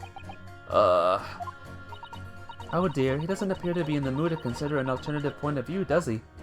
No, I'm not. I'm going to have to pit the jurors against one another, like Susato-san said. Finding contradictions in these 6 people's assertions is the only way I'm going to succeed. I trust the driver. He has an excellent memory. It seems 4 passengers with fares totaling 20 pence. Hold it! Gotta love that Phoenix Wright throw it all to the wall to see what sticks method. Yep, it's stuck here. Or, it's been with us since the beginning. But does his ability to recall his takings that night really tell us how trustworthy the man is? I manage all his lordship's cash affairs, so I'm very particular when it comes to accounts. I see. A single penny can make the difference between life and death, after all, can't it? That's a saying in your country. My point is, a man who minds his figures is a man you can trust. Those of us in service would swear to that, sir. Does that bench really need any more polishing? So if the good driver says that he saw Mr. McGilded in the act, I don't doubt him. The only task left to do today is disposing of the rubbish. Ah, now wait a minute. One of the other jurors mentioned something about money, I think. Now would be a very good time to listen carefully to the jurors' statements again, Mr. Naruhodo. Notice any inconsistency with what the 2 different jurors are saying. Expose it by pitting them against each other. Yes, let's see if I can do just that. Didn't the driver say he picked up 20 pence? Didn't the head cab driver say they didn't raise their prices above 4 pence? Good observation. Like, this guy said it. Hold it! That's how much it cost to take the omnibus? That's right. As the guild master, I decided to set a policy for all drivers across the city. 1 fare no matter which bus you take or how far you're going. We have to compete with the rise of the motor car, you see? Us coachmen have to make a stand together. Motor cars, you say? Yes, and this murder on one of our buses is extremely damaging to our cause. It's beyond the pale. They picked up 5 people? It'll lead to a decline in passengers, you mark my words, and it's all that rascal's fault. He has to pay. Is this the crime or his buses he's more worried about? Anyway, every member of my guild is reliable and trustworthy, so if the driver says he saw him do it, that fellow in the dark is surely as guilty as sin. Whoops. Alright, let's do a save just in case I'm wrong. And you're wrong, and everyone's wrong. Pit. Yes. Yes. Objection! Those 2 statements clearly contradict each other. They do? Explain yourself, counsel. Me? Oh dear, what have I said? I swear on Silver Blaze's main and name, I haven't the first idea what you're talking about. According to the group testimony we've heard so far, there was 4 passengers on the omnibus on the night in question, and according to this coachman, Mr. Beppo, he took 20 pence in fares. Quite right, I have those precise details typed neatly here in front of me. And juror number 5 also told us the following. The fare for the omnibus is always 4 pence. That it is a fair and convenient single price, just the way London's carriages should be operated. But that doesn't add up at all. In fact, it leaves a glaring discrepancy in the facts. Why, man, why? 4 passengers paying 4 pence each. If you do the multiplication, it would be 16 pence. Exactly. As I said, it doesn't add up. The figures are different, but by 4 pence, in fact. Or precisely 1 person's fare. 1 person's fare? Yes. In other words, on the omnibus that night, it's distinctly possible that there was another passenger we've heard nothing about. Good gracious! This can't be right. The coachmen of the guild are good, honest men, one and all. Trustworthiness is our watchword. The figures that your coachman claims most certainly do not add up, your watchword. Good sir, is that your watchword, good sir, is a fallacy. I beg your pardon? Mr. Guildmaster, I think you ought to consider that if this trial were to end now, the news will surely spread all over London. The news that one of your coachmen tried to hide the fact that he let nefarious characters ride his omnibus. Alright then, how do I make it so this miserable trial doesn't end,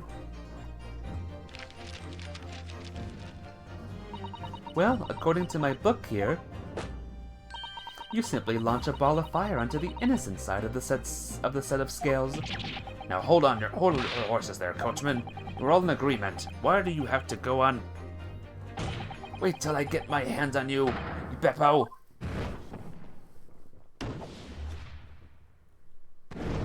Yay! That's one. This is all very irritating.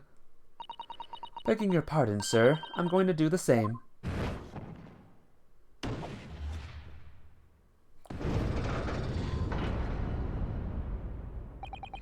For the love of Mike, not you as well.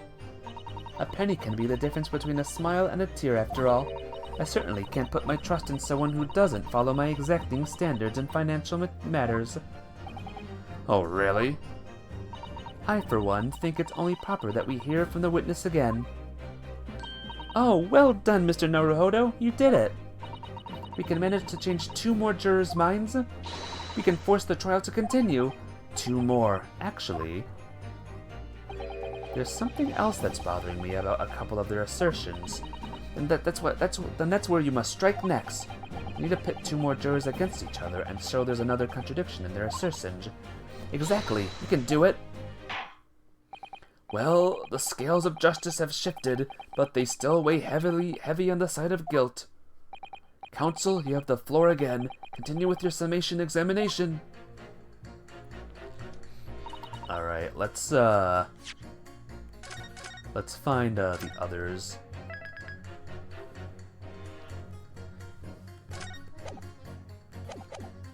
Maybe stick the check next to him just like this. Brazen. What did she say? The scoundrel stabbing that poor man on the floor, it beggars to belief. Stabbing that poor man on the floor. Really? Objection! Let's see if this will work. Those 2 statements are completely contradictory. What? Explain, counsel, post haste. Oh, dearie me. I was only knitting a jumper for my other half. What is all this claptrap? What does contradictory even mean, I ask you? We've heard from more than one witness that they've allegedly saw the actual moment when the defendant stabbed the victim. Now, out of curiosity, juror number 3. What? Can you see I'm busy here? Well, that might get Granny to change her mind, but I don't think Stabby is going to be in the mood to change his mind. And just notice he's got the katana. Oh yeah, Ryunosuke has it. He has his soul. What sort of, how would you say the defendant stabbed the victim? What sort of motion was it? Huh, want to test me, do you? It was like this, stuck a fellow next to him without even getting up, just like the prim banker said. Yes, that was Mr. Fairplay's testimony. Quite true. Now then, juror number 6. Oh, is that me, is it? What can I do you for, young man? How would you say that the defendant stabbed the victim, madam? Oh, well, dear, as far as I understand it, it was like this. He stabbed the poor man after he'd collapsed on the floor. The coachman said so. Now don't move. Take a look at these 2 jurors. He stuck a fellow next to him without even getting up. And he stabbed the poor man after he'd collapsed on the floor. Well, I'd never. They're stabbing in totally different directions. What? Bless my stitches! What a muddle. What this tells us is that there's a strong possibility one of the witnesses isn't telling the truth. Oh! But why? Why the dickens would they lie? I don't know that yet, but what I do know is that if the trial ends at this point, we may never find out, we may never know the real truth. Ladies and gentlemen of the jury, can you really let that happen in all good conscience? Lies, you say? Oh, dearie me. I can abide people telling lies. It happened, Captain Chips. They're dead even. Both things happened, both guesses that you said happened in this one trial in the first hour and 30 minutes. The scales. I don't believe it.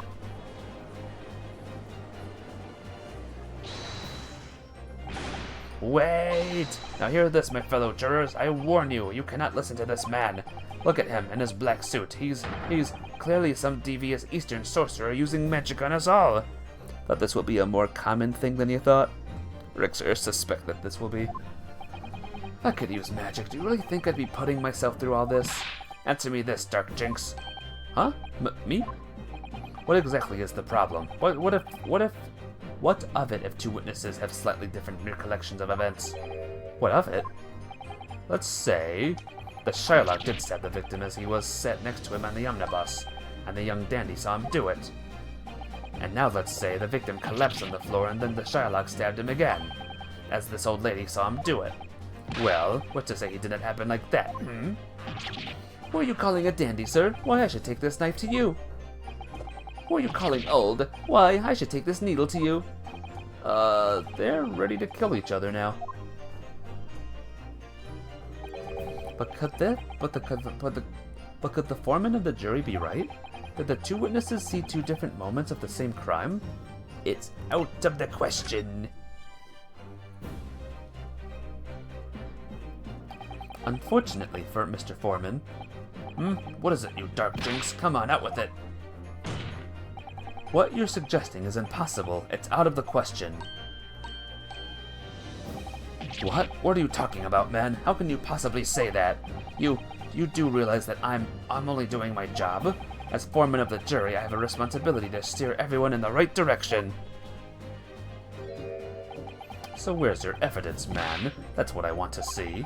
I say the two witnesses saw two different moments of the same crime. If you say that's out of the question, show me some proof. It looks like the only way I'm going to convince him is to present him with something he can't dismiss. Some irrefutable hard evidence. As you wish. What? I'll give you the proof. It's out of the question that the two witnesses saw two different moments of the same crime as proven by...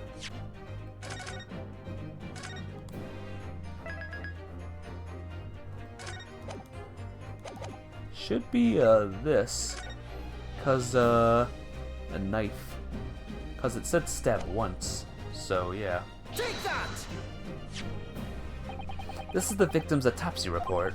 According to what's written here, Mr. Mason was stabbed in the abdomen only once. Only once? It's quite simple. The victim was stabbed precisely one time. Which means these witnesses can't possibly have seen it happen two different times. Alright, I concede defeat.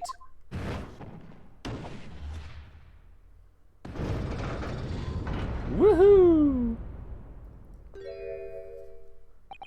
Wait, that means 4 jurors are now leading to not guilty. We've done it, Mr. Naruhodo. We won. So, what do you think of this system, guys? This juror system? I don't know about you. I think it's quite fun. What are you playing at, you dandy fool? Shut your trap, sir. No one deceives me. But we had a consensus. I said shut your trap. I know a liar when I see one. And if the chap ever dares to cross the threshold of my shop, that can't be that easy. Can't be that easy. Oh god. Well, this is the first of the juror thingies. I'll take this razor blade and shave every last hair off his head.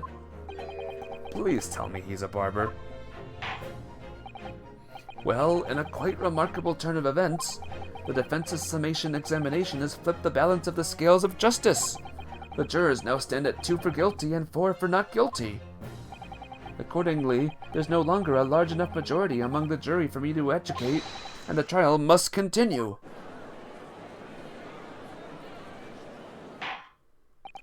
I hereby ask the defense, prosecution, and witnesses to return to their place, and I call upon all of you to continue to pursue the truth. He is crazy licking his knife. Yeah.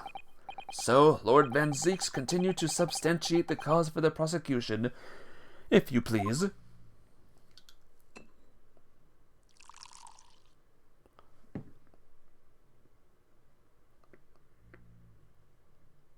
What is a witness?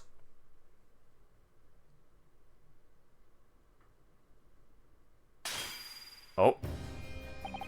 Having savored the rich aroma of the carmine content of this hallowed chalice, it may seem crass to crush it to dust. Pray, forgive the discourtesy. Lord Van Zeeks? Brr, is it cold in here, or is it just me? Oh yeah, I know Minim. Crazy stuff. As your antiquated tomb no doubt says, the prosecution may not speak during a summation examination, so I honored a deathly silence and listened to the charade. It seems I overestimated the intelligence of the jury.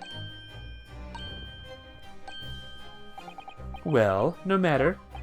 There is nothing so hard to prove as a self-evident truth, it would seem. No, and why else would we grace the courtroom with our presence after all? So, let us proceed to the next round of battle. Oh. Bring forth the witnesses once more. The cape is off, guys. The cape is off. Witnesses, I trust you heard the summation examination we have just had to endure. Oh, yes, sir. That I did, sir. Of course I heard it. Oh, yes, sir. I heard it. You, sir, on the end. The coachman, I believe it's Beppo? Yes, sir. My lord, sir. If it transpires that in your previous testimony you were attempting to veil the presence of a 5th passenger on your omnibus, you will be found guilty of perjury. You are advised to bear that in mind, sir. Oh mio dio. Now then, witnesses, I hereby call on you to testify before the court again. We will explain the various misgivings brought to our attention by the defense's summation examination. Alright, here we go again. I only carried 4 passengers that night. I swear it, but. Well, I for one was told I had to pay 5 pence for the bus. He fiddled us on the ferry, did, and then I saw that blood-curdling sight as well. It's all too much. I tell you, I saw McGilded stabbing that man. Everything I said before stands. Oh, yes, he stabbed him. Yes, he did. I think so, yes. Whew. My gosh, guys. Counsel, make sense of this for me, please. The phantom fifth passenger conjured into existence by my learned Eastern friend never existed. The confusion has arisen from the coachman's sly little cousinage. Beppo, explain yourself. I'm terribly sorry, sir, Guildmaster. The guild fare is 4 pence across the board. You know that. Am I to understand that you've been overcharging our passengers by a penny a fare? It's so cold, and the last run of the day is always half empty. You have been dishonest, coachman. I'm sorry. You're a disgrace, Beppo, a disgrace. And your selfless actions have brought dishonor on the entire guild. If I may, sir, I had to pay 10 pence on the bus just last week. What? 4 passengers at 5 pence is 20 pence. I've done the arithmetic 10 times already, but I just can't make the result come out differently. No, that figures. Well, it would appear that one of the aforementioned misgivings has already been explained. So, counsel for the defense, your cross-examination, if you please. We've already had the pleasure of a protracted summation examination today. I see you intend to continue the parlor games. Absolutely. Woo! Ain't that some crazy stuff? So give me a second, guys.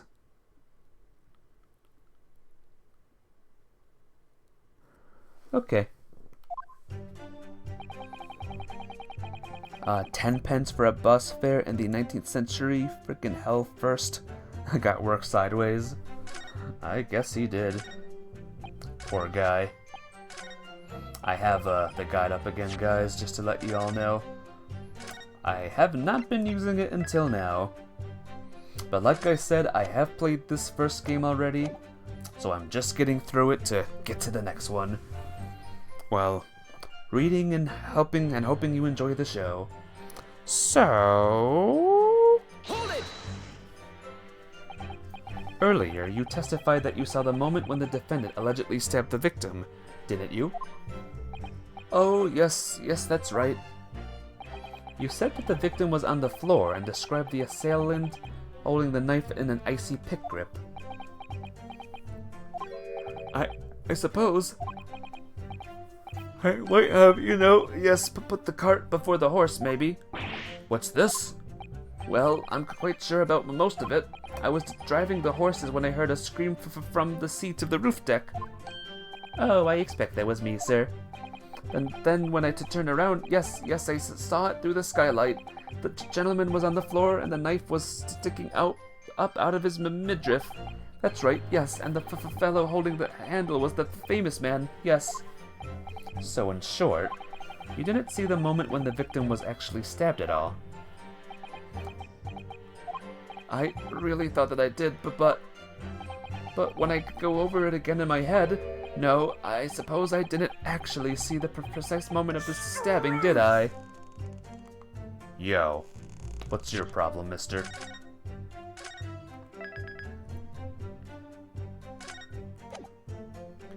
Hang on a minute. The guide is telling me to do a thing, by the way. The portfolio must contain all sorts of secrets. Oh dear, we ought to look inside. Well, it's not as though we don't know any of London's gentry thing, apart from our great detective friend, perhaps. Actually, I wonder. Sure you not find Mr. Sholmes' name inside. Let's see what we find.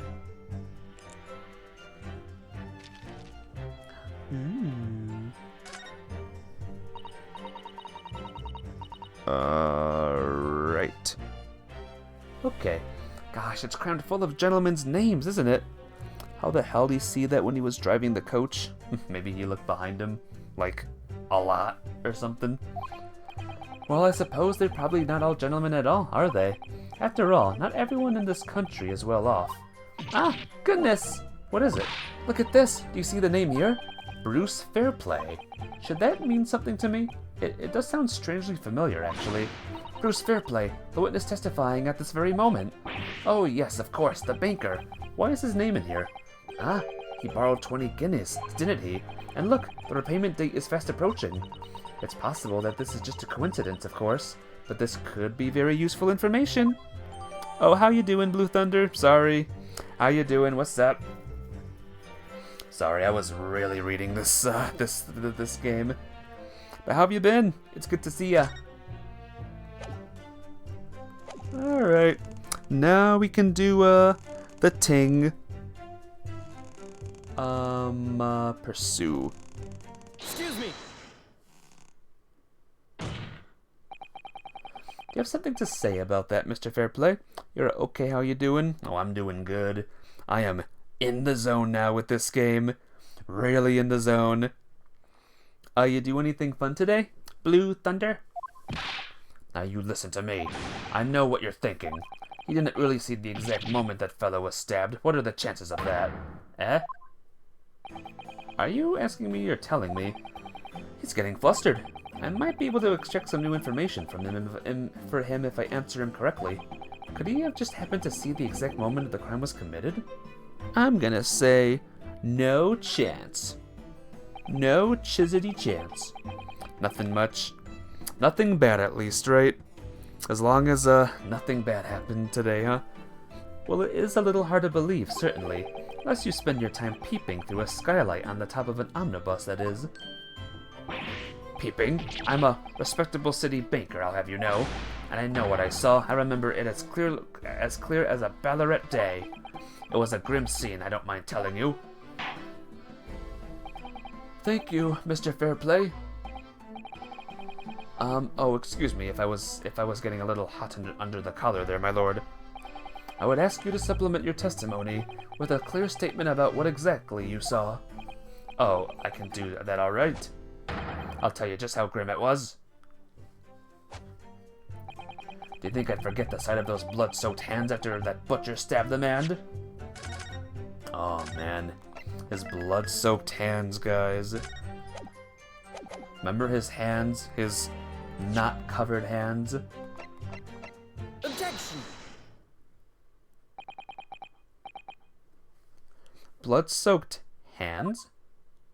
Well, I admit that soaked might be laying it on a little thick, but anyway, there was definitely blood all over them. Both of them were covered in it. Well, I'm very sorry to disagree, Mr. Fairplay, but that's more than a little peculiar. What? Here are the gloves worn by the defendant, Mr. McGilded, on the night in question. Oh, yes, right. And there certainly does appear to be a sizable dark-colored stain there, but, as I'm sure you can clearly see, it's only on the right-hand glove. Arg! In short, Mr. Fairplay, your testimony is inconsistent. Gad! But, no, that can't be right. So you're the liar here, then?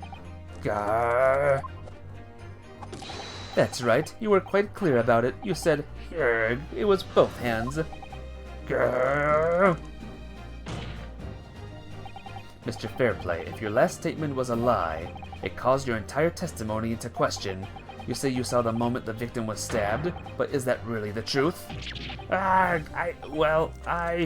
Objection! It was a simple mistake. You can't justify accusing this man of lying. Yes, it wasn't both hands. It was only one. But the fact remains. The victim's blood was on the accused. Objection! No, Mr. Fairplay categorically stated that he saw blood all over it both hands, which means there's a strong possibility that this witness was deliberately trying to mislead the court. Guard! Why? I'm a city banker, for pity's sake. My word should be the gold standard. I'm a gentleman, not some gutter snipe. Upstanding members of society don't prevaricate. He's claiming to have had no reason to lie, but is that really the case? Mr. Naruhodo, we had some evidence to explain why Mr. Fairplay might be lying. It could turn the tide in this trial completely. Hydrate? I should. Something to show this man has compelling reason to lie in his testimony. I have evidence. My lord? Yes, counsel? The defense is ready to present evidence.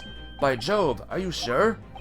Yes, evidence that will clearly demonstrate why Mr. Fairplay had reason to lie in his testimony. Gag! Very well. I hereby call on the defense to present its evidence. The evidence that demonstrates the motive for the witness's alleged conception of the court. It's the ledger! This is a list of the debtors who owe money to Mr. McGilded.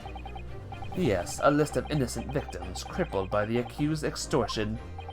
The point is, among the names of these debtors is your name, Mr. Bruce Fairplay. What?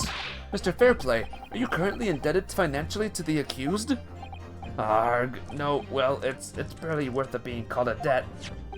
According to this ledger, you owe 20 guineas, not an inconsiderable sum of money, wouldn't you say? Arg, well, what of it? What of it? Yeah, well, what of it? Let's suppose Mr. McGilded were to be found guilty of murder. What would become of your debt in that case? These documents state that the loan agreement is forged between two individual parties. Therefore, were the creditor, the defendant here, to be sentenced to a capital punishment, All outstanding debts would be owed to him would be annulled. They would cease to exist. Cease to exist? Mr. Fairplay, is it not the case that you claimed in your testimony to have seen something you never in fact saw, in a devious attempt to annul your debt of 20 guineas to the defendant? Gag!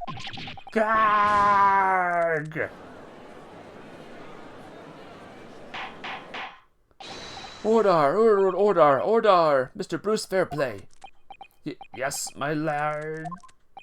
Let me ask you again, and be aware that your answer may have most serious implications upon your future, sir. Grrr.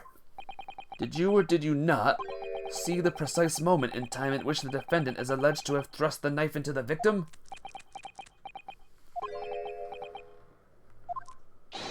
Your silence speaks volumes. You did not tell the truth in your testimony. All right, now let's not make a melodrama out of this. Perhaps I did overstate the truth in a pitch. A pinch? But it makes no difference. I definitely remember seeing blood on Mr. and McGilded's hands, both of them. And yet, only one of the defendant's gloves, which we have here as evidence, is stained. Grrr, so you keep saying. I wonder if I might be allowed to speak, sir?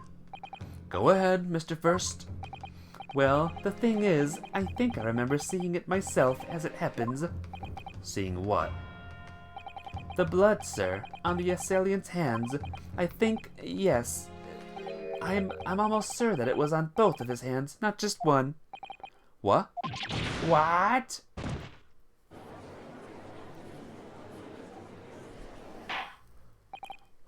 It would appear that we're going to need further testimony from all you witnesses. This time, I would like to know precisely what you did and what you did not see. Do I make myself perfectly clear? Yargs. Mr. Naruhodo, this is good news. The course of the trial seems to have shifted slightly at last. Yes. I might finally have a chance to turn things around here. Finally. Alright. There was blood on both hands of the assailant. I sincerely didn't distinctly remember that. However, I suppose you might say that I didn't see the exact moment of the stabbing transpired, if that matters. I remember seeing the knife, and I remember seeing both of the attackers' hands with blood on them. I didn't actually see anything myself, no, not until I heard that scream. Anyway, the fact remains, there can't have been anyone else inside that carriage or we all would have seen.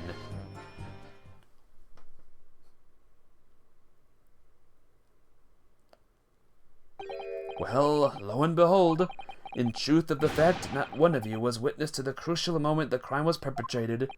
I apologize, my lord, but honestly, there was no one else inside that carriage, and the man's hands were covered in blood. God, that much incriminating evidence is tantamount to say we saw the man do it. That's really not what testimony is about. Let us examine the interior of the omnibus once more.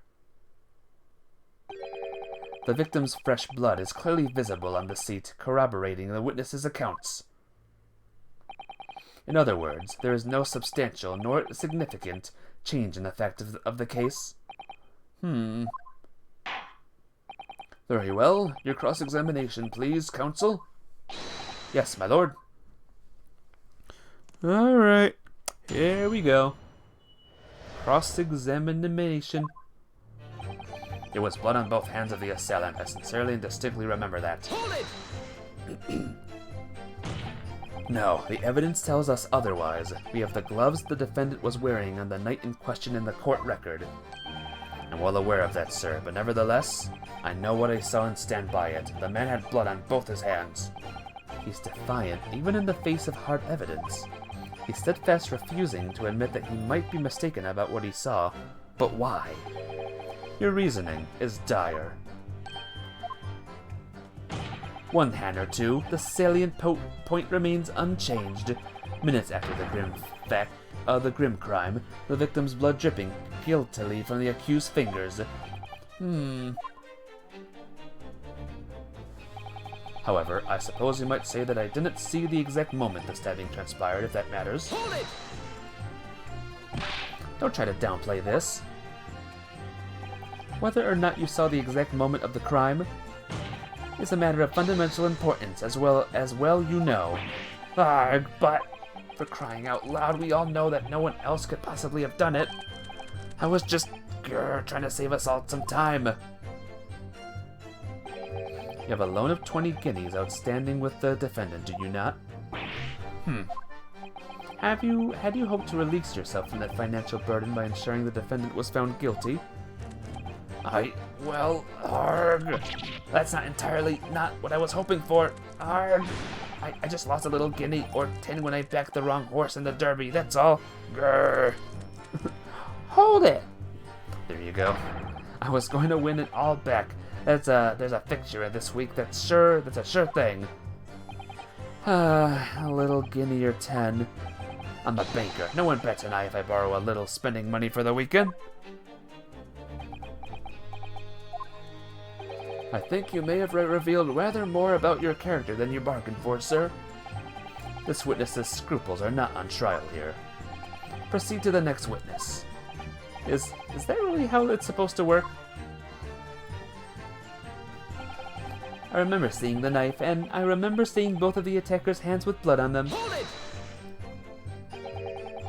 You definitely saw that too. Blood on both hands? Yes, sir. I mean, I know what you're going to say. Only one of Mr. McGilded's gloves has any sign of blood on it. That's right. The thing is, as far as I remember, sir, when I looked down and saw Mr. McGilded sitting beside the other fellow, I don't believe he was wearing any gloves, sir. He wasn't wearing these gloves? That's correct, sir. And I saw the blood on both his bare hands quite clearly. It's true that the dark-colored stain on the dark leather gloves wouldn't have been easy to see.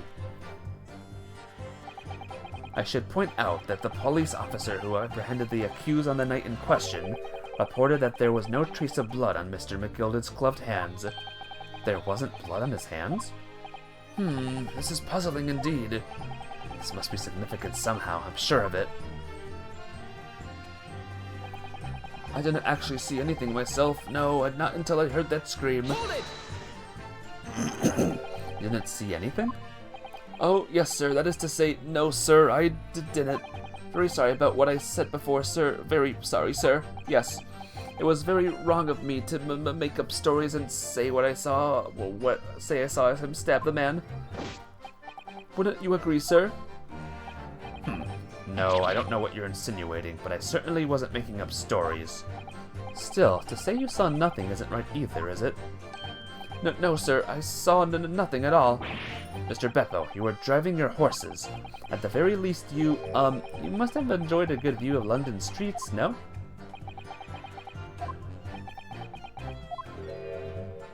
Oh, please, you didn't even see that?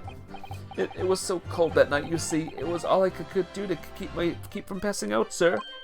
Yes, my head was fairly frozen solid. Sorry to say, sir.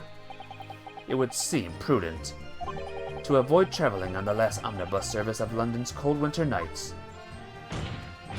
Beppo! Ugh! Anyway, the fact remains. There can't have been anyone else inside that carriage, or we all would have seen. Hold it! And everything you saw of the incident was through the skylight on the roof of the omnibus. That's right, it was fiercely cold that night, but the glass wasn't frosted over. Oh yes, I remember I was shivering, it was so bitter. Which rather begs the question of why the pair of you were sitting on the roof deck in the first place. Well, I don't know about this young fellow, but I couldn't enter the cabin.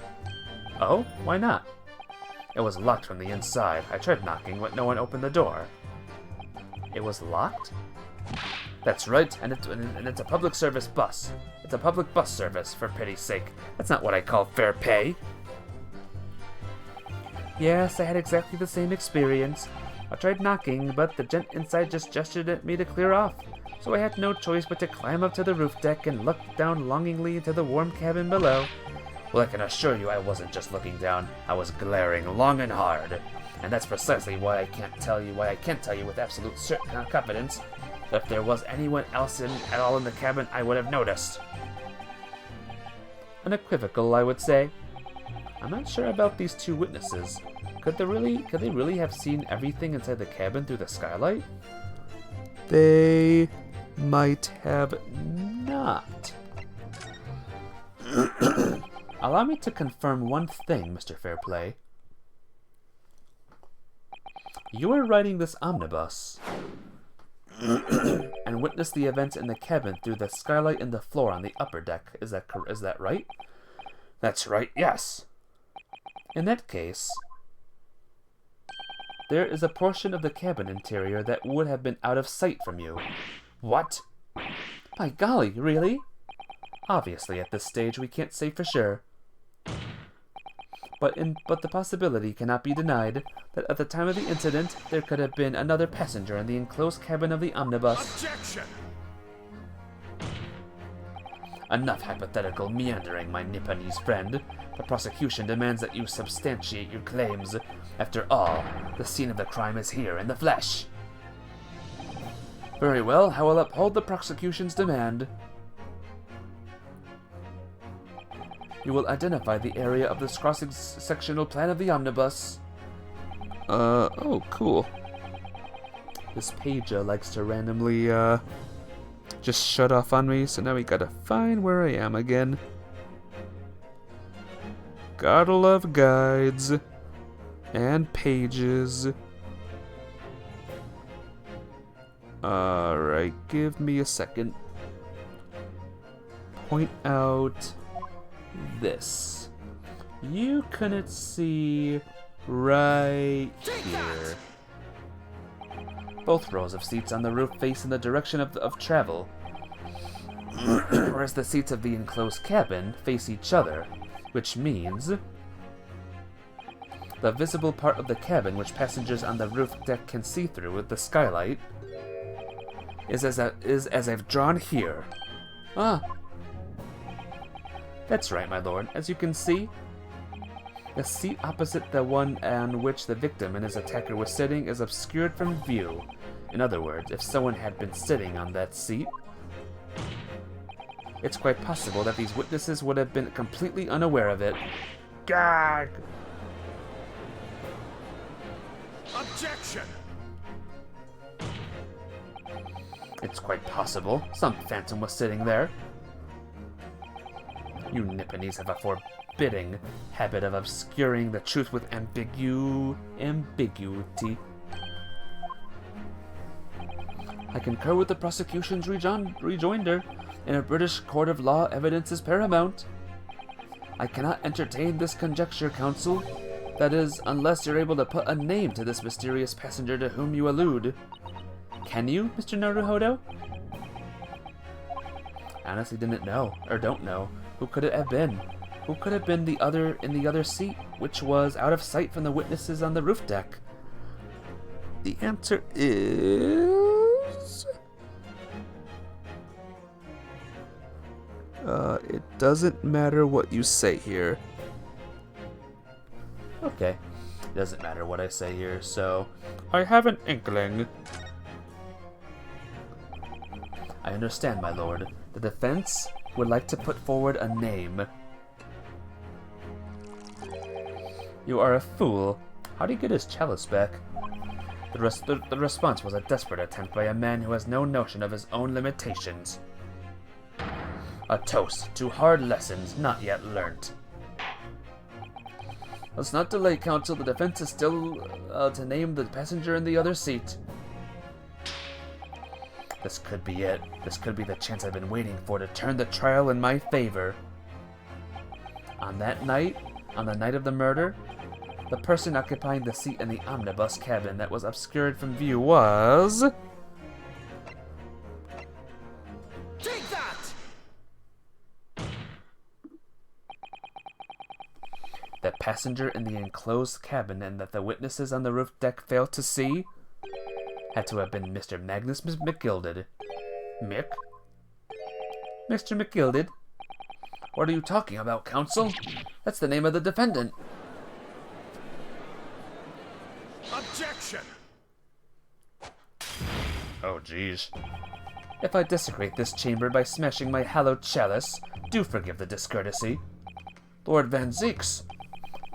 People talk of those tiny island nations in the Far East as having a learned and culture of their own.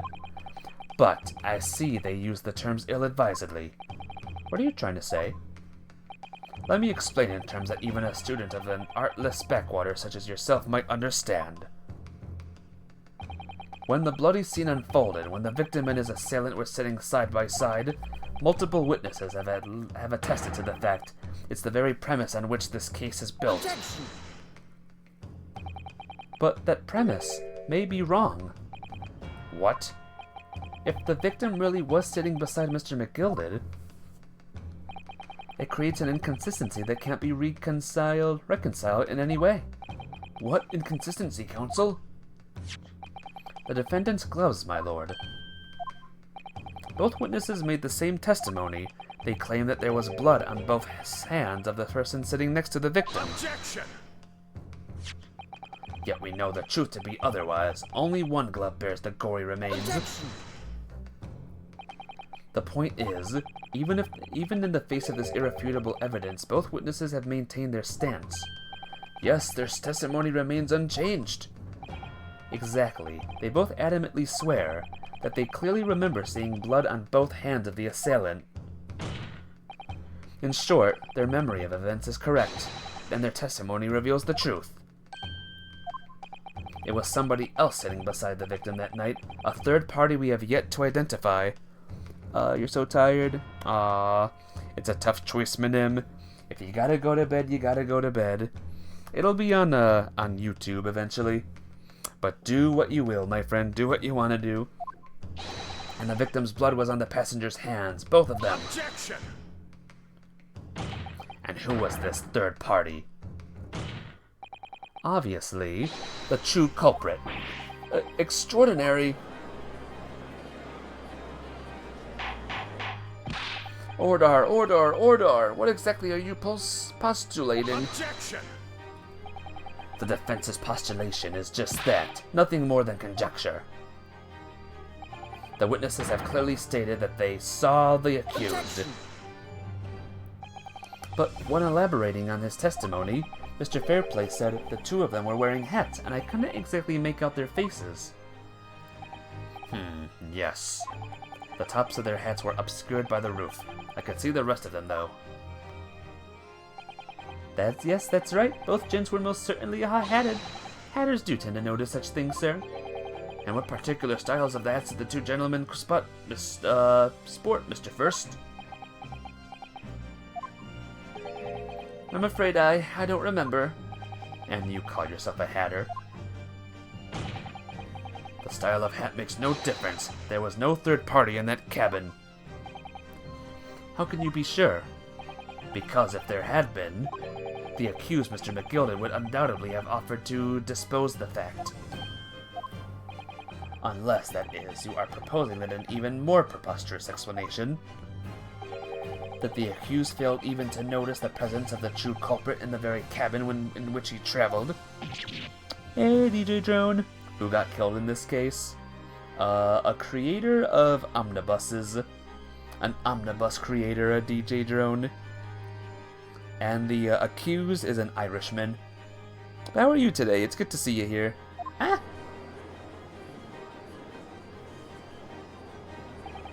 He's right. If there was another person traveling in the enclosed cabin of the omnibus, it's inconceivable that Mr. McGilded would have been unaware of it. You should get this game sometime. Get the first one first. The first game is called Phoenix Wright Ace Attorney. Get that game first. Start at the very beginning and tell me if you like it or not. Ordar! There's clearly a simple solution to this problem. Bring the accused Mr. McGilded to the stand. Well, what say you, counsel? The prosecution objects, my lord. On what grounds? As a suspect, he will have already made a full statement to the police. But what if there's some reason why he's unable to speak freely? How am I doing today? I am good. I'm playing this game, we're finally on a good case, so I'm feeling good. That poses the question, guys. How's this case compared to the last case I played? How is it? Magnus McGilded is no uneducated ruffian. If it indeed turns out the man has been withholding information, you can be sure it will have been a most deliberate act. Counsel for the defense, what is your opinion? My lord, should we ask Mr. McGilded to testify or not? Let's demand. Yes, we need to hear what he has to say in order to find out the truth.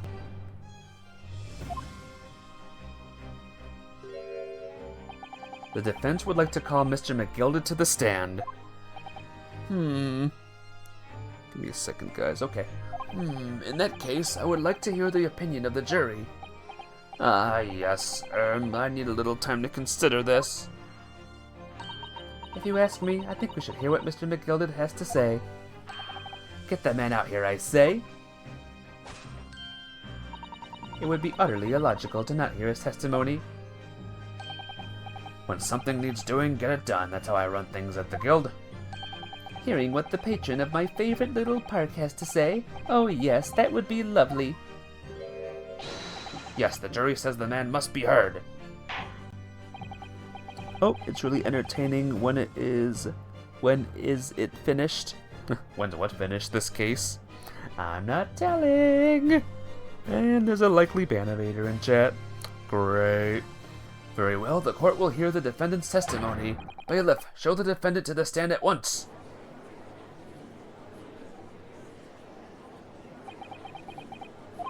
Now, maybe what actually happened that night will finally become clear.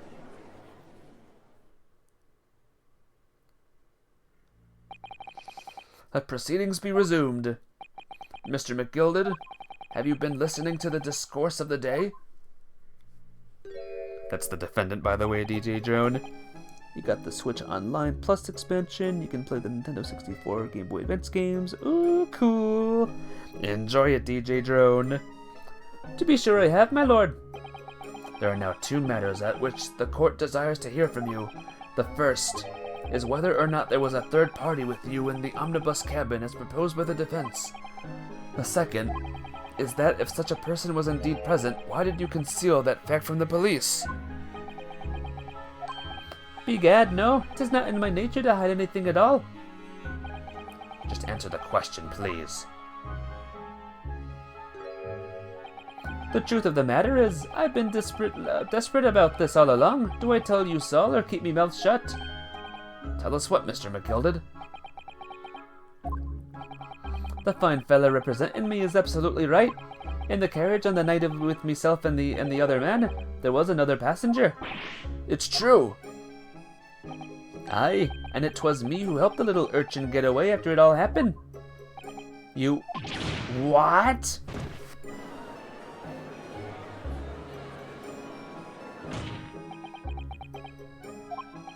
No, Magnus McGilded, that convenient excuse can't save you now. I'm truly sorry, so I am, Lord Van Zeeks. I'm sure you'll be wanting to know why I said nothing when I was taken in by the police. I do be having a very good reason, I assure you. Which was? Well, the little child was just in the wrong place at the wrong time, not in any way involved, you see. What? If the police had known the wee one was there, they'd have assumed she'd done it. They'd have hauled her into this here courtroom just like myself. I was only trying to spare her that. Young hearts and young minds are easily damaged, my lord. And who was this young child of whom you speak? That, I don't know. You don't know? Aye, well, the wee thing just happened to be in the carriage that night. Never saw her before or since. Objection! We have absolutely no reason to believe this man.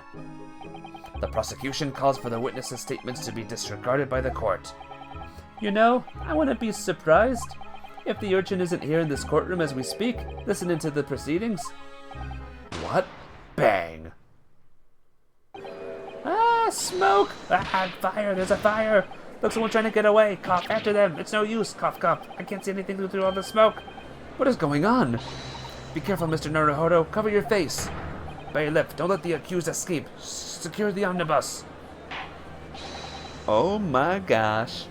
Everybody call an emergency recess.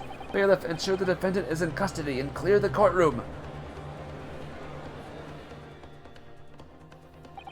We were hurriedly removed from the smoke-filled courtroom by the bailiff. Amid scenes of chaos as people stumbled over one another in their desperation to flee the chamber, we had no idea what was happening. All we knew was that, for the time being at least, the trial was suspended. Welp! DJ Drone is lurking. Sounds good. Ugh, this game is flippin' crazy, guys, ain't it?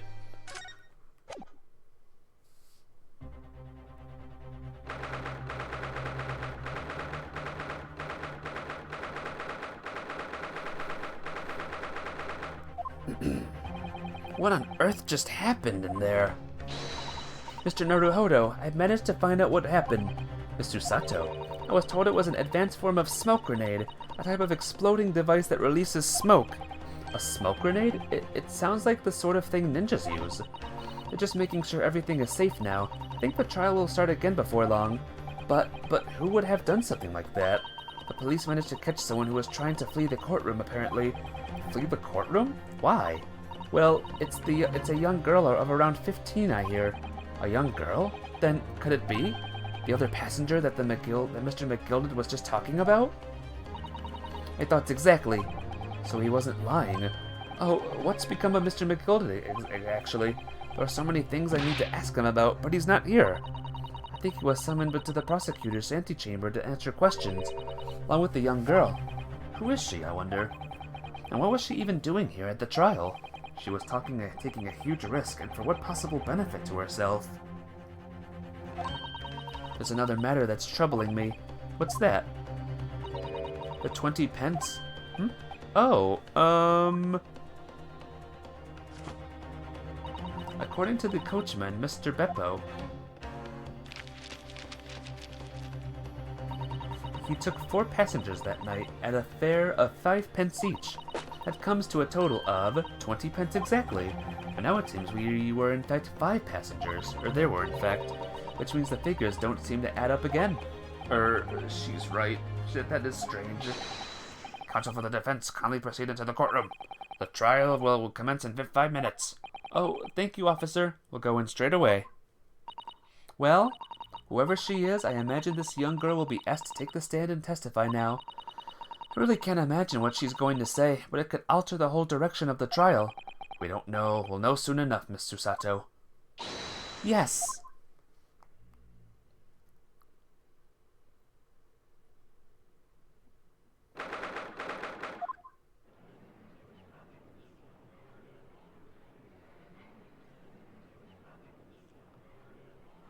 Whoa. There's the young girl next to Mr. McGilded. Look. She must have been the one who caused the disturbance before. Well, after that rather eventful recess, the court will now resume the trial of Mr. Magnus McGilded. Now then, Lord Van Zeeks. My lord, I believe you have established the cause of the smoke which failed proceedings earlier. It seems to have been an advanced form of smoke grenade of the sort typically employed by the army. Good gracious! The army? What in the devil's name? It was an elaborate attempt by a young girl to cloak her escape from the public gallery, but she was caught, and now occupies the stand. Your name, girl? Are you responsible for the smoke grenade which induced such pandemonium here in my courtroom? What is the meaning of this deplorable behavior? If I may, my lord. Yes, Mr. McGilded?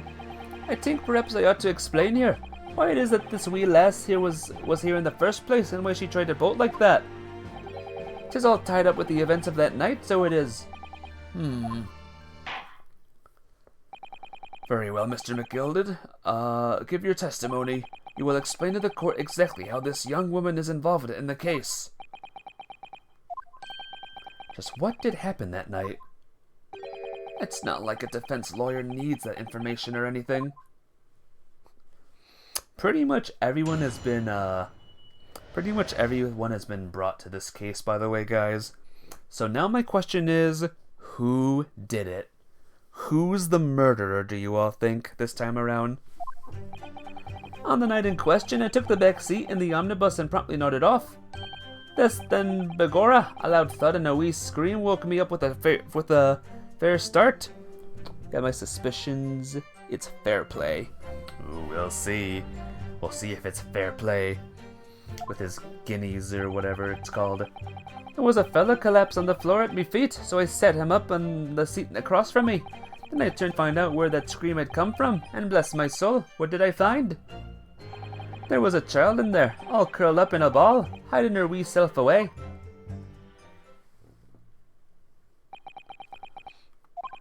I remain somewhat baffled, I confess, but from what I gather, on the night in question, this young girl was indeed riding in the omnibus, is that correct? 'Tis exactly as the defense counsel said. This lass was the 5th passenger, my lord.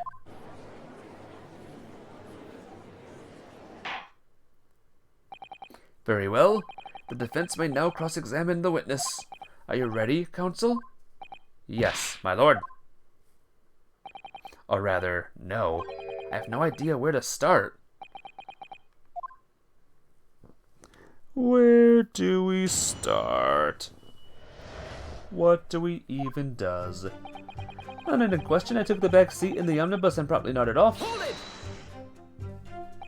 And when you first got onto the omnibus, were there any other passengers already on board?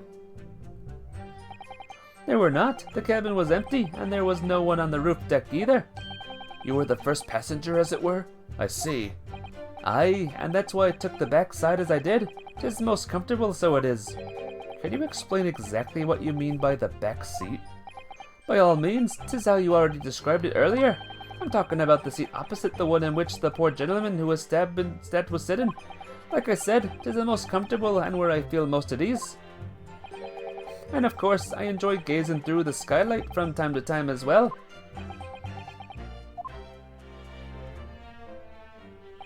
Then begorra, a loud thud and a wee scream woke me up with a fair start. Hold it! A loud thud, you say, and a scream? Aye, that's right. How can I explain it? 'Twas like the sound of someone falling to the ground, that sort of noise. So you think it was the sound of Mr. Mason falling to the floor, having been stabbed? Well now, you'll remember I was asleep at the time, so I wouldn't like to say. And when the sound woke me and I opened my eyes, there wasn't a soul to be seen in the carriage but the fella on the floor. Didn't see anyone. But at the same moment, you did hear a scream. Ah, from the seat above you on the roof deck, I presume? Not above me, no, my lord. 'Twas from inside the cabin. But I wasn't altogether thinking about the scream. No, I was too stunned by the desperate sight before me eyes. There was a fella collapsed on the floor at me feet, so I set him up on the seat across from me. Oops, I went a little too far there. Hold it! You set him up? The victim, you mean? That I did, on the seat across from me, as I said. I could plainly see the poor devil was already gone. And you wouldn't leave a dead man just lying on the floor now, would you? 'Tis common courtesy, so it is. I find that a little hard to believe. Lord Van Zeeks, now why would that be? You wake up to find a man lying dead at your feet in a carriage. Any normal person would hail the cabman. Any upstanding member of London society, that is. Well now, as you know, I'm in something of a special line of business. That business of lending money at exorbitant rates of interest. Unfortunately, my lord, not everyone is thankful for the help I offer them, and some would even see me dead. So I do try, whereas all possible, to avoid getting myself in a tangle with trouble. Are you suggesting you were just going to leave the man there? Heavens alive, no. I was always intended to report it, that's all I was. Only, I had a mind to find out the whys and wherefores first. The whys and wherefores? Right you are. There were some details I wanted to understand before anyone else got to meddling. That wee scream I heard, for example. Wouldn't you good self do just the same? Yes, the scream he said he heard at the same time as the thud the victim collapsing. That's the victim collapsing, yeah. I turned to find out where that scream had come from, and bless my soul, what did I find? I'm afraid I don't understand. I'm sure you told the court that there was no one else in the carriage except yourself and the victim. So I did, sir. So I did. As far as I could see, that is. What do you mean by that? Well now, 'tis a queer ting, the wee scream I heard as I woke up. It came from, if you'll excuse the vulgar expression, under me backside. Good gracious. Under your backside? And when I lifted the seat on which I'd been sitting, I found there was a wee cubbyhole there for storage. Mr. Naruhodo, we can examine the omnibus ourselves, remember? Yes, of course, the whole bus was submitted as evidence. This would be a very good time to have a thorough look around again, inside. That's what I found her. There was a child in there, all curled up in a ball, hiding her wee self away. Hold it! Hold it. Hold it. Okay. You say she was hiding herself? Aye, that's right. 'Twas hard to see in the dim lamplight, but she was all curled up in a wee ball. When her eyes met, me heart nearly stopped beating in me chest. You're really overreacting this. Still and all, I pulled her out from under there and set her on the seat opposite so I could have a wee chinwag with her. The seat opposite? That's right, just next to the dead gentleman there. You set this young girl next to a corpse, sir? Well, as I'm sure I mentioned, a gentleman in my position can all too often find himself in mortal danger. So, I needed to find out just who this urchin was, you see. And while I was in the middle of talking with her, I heard another scream, a fellow's voice this time. Presumably, that scream was Mr. First, who was sitting on the roof deck seats. Right you are again, I would say, sir. Looking down through the skylight, he must have seen this young girl and the gentleman with a knife in his belly. In other words, the previous witnesses did not, in fact, see you at all, Mr. McGilded. What they believed to be yourself and the victim was, in fact, this girl and the late Mr. Mason? Aye, my lord. I was, as I think everyone understands now, sat on the back of the carriage out of sight.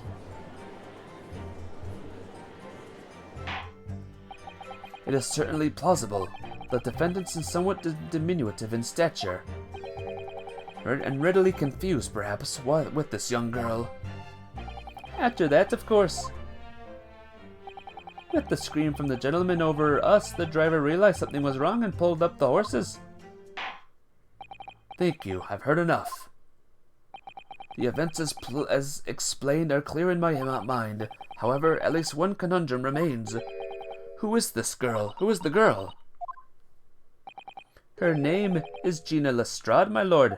She's a chancer, earns her crust among large crowds, relieving people of their purses.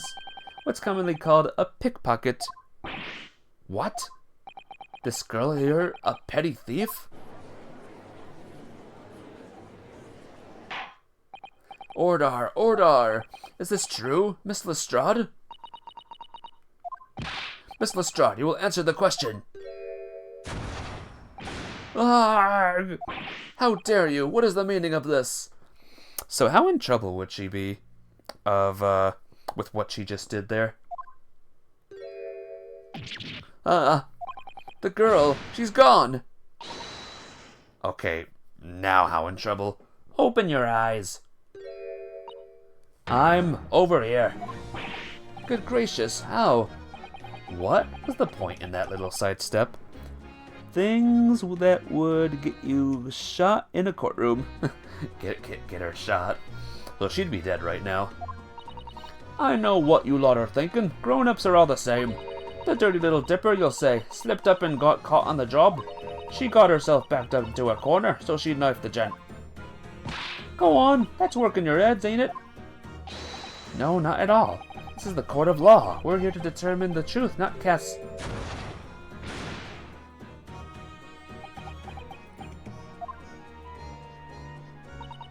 Look, knives are for cowards. Only thugs use weapons like that.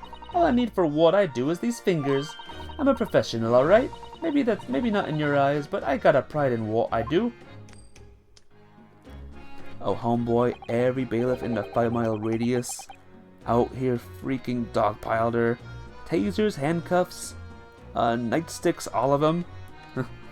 Tasers. Pages didn't exist back then, but yeah, I get what you mean.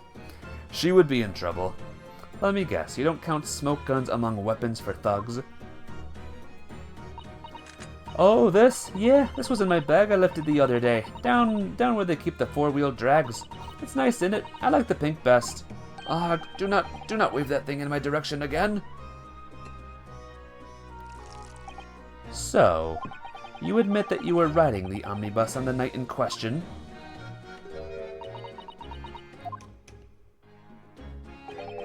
"'Tis all right, lass. You can tell them the truth now."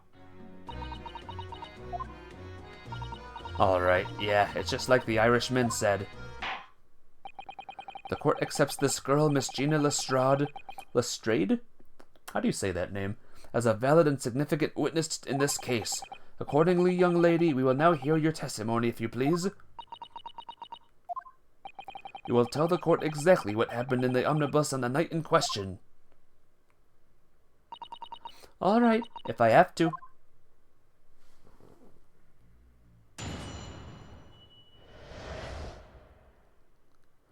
All right. So I snuck inside the carriage before they hooked up all the horses, just like always. What accent is that, would you reckon? But it was a right old waste of time. I got nothing to show for me troubles that night. I'll tell you can't see a blind thing in that hiding place. It's pitching there. Then after a while, I heard this loud bang, nearly jumped out me skin I did, and the scream just came out. It's because of that the swell found me. He did help me get away, mind. An old school Cockney accent? Will that be like British or Scottish or just old? Like old British, like old? To let you go. I fail to understand why you would let the street urchin go, Mr. McGilded. Oh, 'tis simplicity itself, my lord. You see, she couldn't possibly have killed the other passenger. I knew that for a fact. How? As I'm sure I said before, sir. Call it low British, it's slang heavy. Oh, gotcha. Slang heavy. I was sitting right on top of the place where she was hiding herself. I think a demonstration is called for. This is where I sat that night, and the cubbyhole of which you have spoken is underneath that seat, I presume? Ha ha! Yes, it does appear just large enough to accommodate someone of the girl's stature. Aye, but of course, the wee lass was stuck in there, because I'd parked myself on the seat for the duration. Ah. So you see, that's why I let the lass bolt. I knew that if the police found her there, they'd automatically assume she'd done it. But I couldn't live with myself if a young life was ruined when all the time I knew she was innocent. Even though you must have realized your action would result in your own innocence being called into question. Not at all, my lord, not at all. I knew in my own heart that I was innocent. So I thought it was worth taking a punt on my own good name for the sake of this less fortunate lass. My goodness! What a perfect gentleman! My lord, this fine example of a man cannot possibly be guilty of a heinous crime like this. I'm ashamed of myself for ever doubting you, sir. One more for not guilty. With calm, calculated reasoning, one arrives clearly at the truth every time. Done. Victory.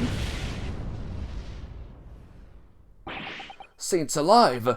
All 6 members of the jury consensual in their leaning to a verdict of not guilty? Mr. Naruhodo, it must mean what? That we're victorious. We've won? Are you sure? Objection! Oh. If the sight of my iron-heeled Wellington offends, pray do forgive the discourtesy.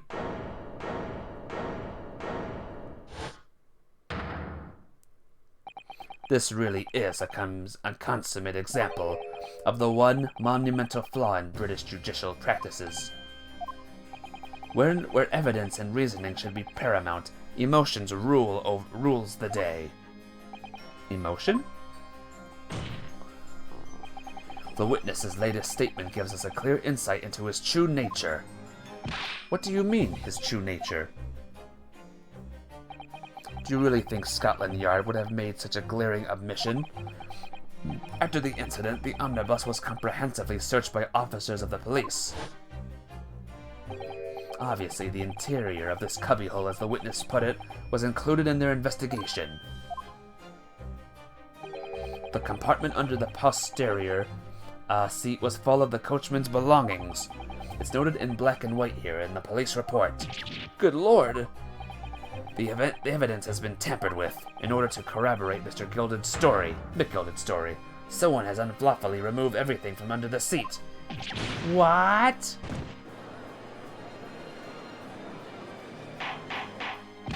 Order! Order! How could such a devious contrivance possibly have been effected, Counsel? Naturally, we must acknowledge the deficiencies of the constabulary in allowing this to have happened.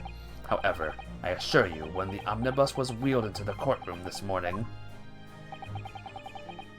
the compartment under the seat was not empty.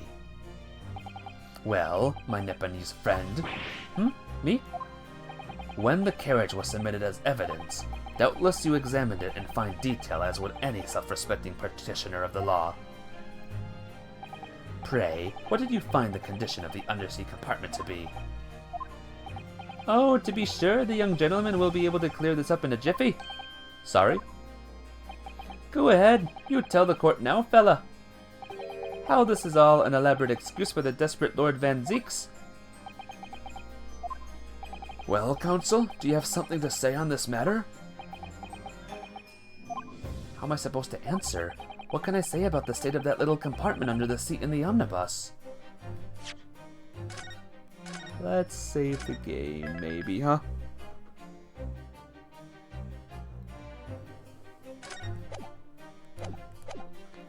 It wasn't empty! I really don't know if giving this answer is helping my cause as counsel for the defense. Give me a second, guys. Okay. I read the defense, but as far as I remember at least. That's a twist. I know, right? There's a lot of twists in these games, and in this case, alone. In this case alone, when I first examined the compartment, I'm fairly certain there were a number of articles inside it. Yes. Are you sure, Counsel? I actually forgot to check this stream, but it's fine. Be whist. What are you saying now, you deaf da? I thought you were on my side here.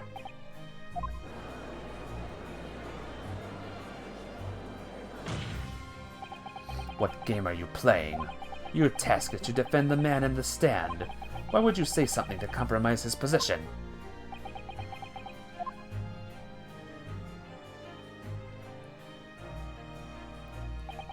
As the advocate for the defense in this trial, I confess I'm still not entirely sure where I stand, but it seems to me that I should state what facts I do know as clearly and honestly as possible.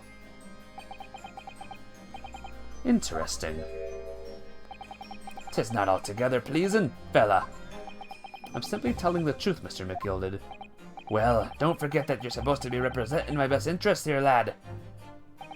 Now then. A fella's memory is a curious thing, and not altogether reliable. No, the court must consider the facts. That their cubbyhole under the seat is as empty as the devil's heart, so she is.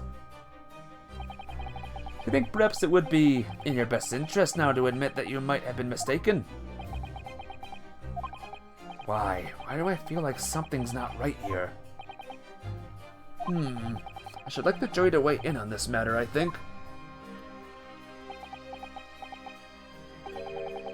The compartment is designed to house equipment and used to maintain the smooth running of the carriage. The Guild's rules state that omnibuses should be properly and fully equipped at all times, Well, certainly wouldn't have been emptied on the night in question, but Poe isn't that irresponsible. The money-lending fleecer and the pick nurse and the pick purse are lying. Crap.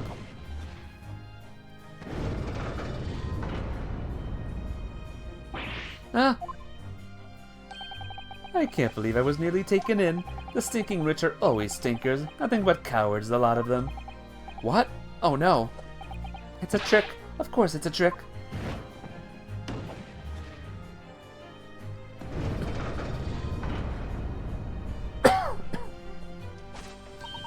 Quite so. I must concur here.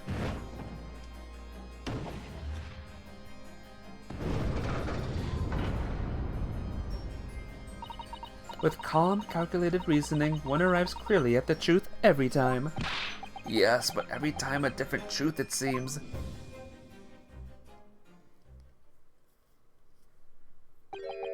My lord, I humbly exhibit the scales of justice. Clearly, a verdict of not guilty at this time would be wholly inappropriate. Thank you, counsel. But before we proceed any further, there is the matter of the outstanding cross-examination. Counsel for the defense, begin your questioning of the witness, please. Yes, my lord. What just happened? The whole balance of the trial just shifted, almost beyond recognition. The Reaper of the Valley is at work, as it would seem. Yeah, you don't want to mess with this guy, for sure. No. No. No. Yeah. Hold it! When you say a loud bang, do you mean the noise of someone falling to the floor? Could have been, I suppose. I don't remember so well. Point is, it made me jump. And you let out a scream involuntarily? That's right, and then I felt the cushion over me head get lighter all of a sudden. Presumably when the defendant got up in order to help the victim, yes? Or not. It could equally have been the moment the accused stood in order to stab the victim, could it not? Well, girl, did you see what happened at that crucial moment? Yeah, I saw it. I pushed up the cushion and had a quick butcher's while I had the chance, didn't I? The Irishman was sitting up, bloke with what had fallen on the floor on the seat opposite. I cannot do an old girl's voice with like the old British. That matches Mr. McGilden's account, of course. But then, the fella suddenly turns around and looks right at me. I sunk back down again, but it was too late by then. I should never have the risk looking. Okay.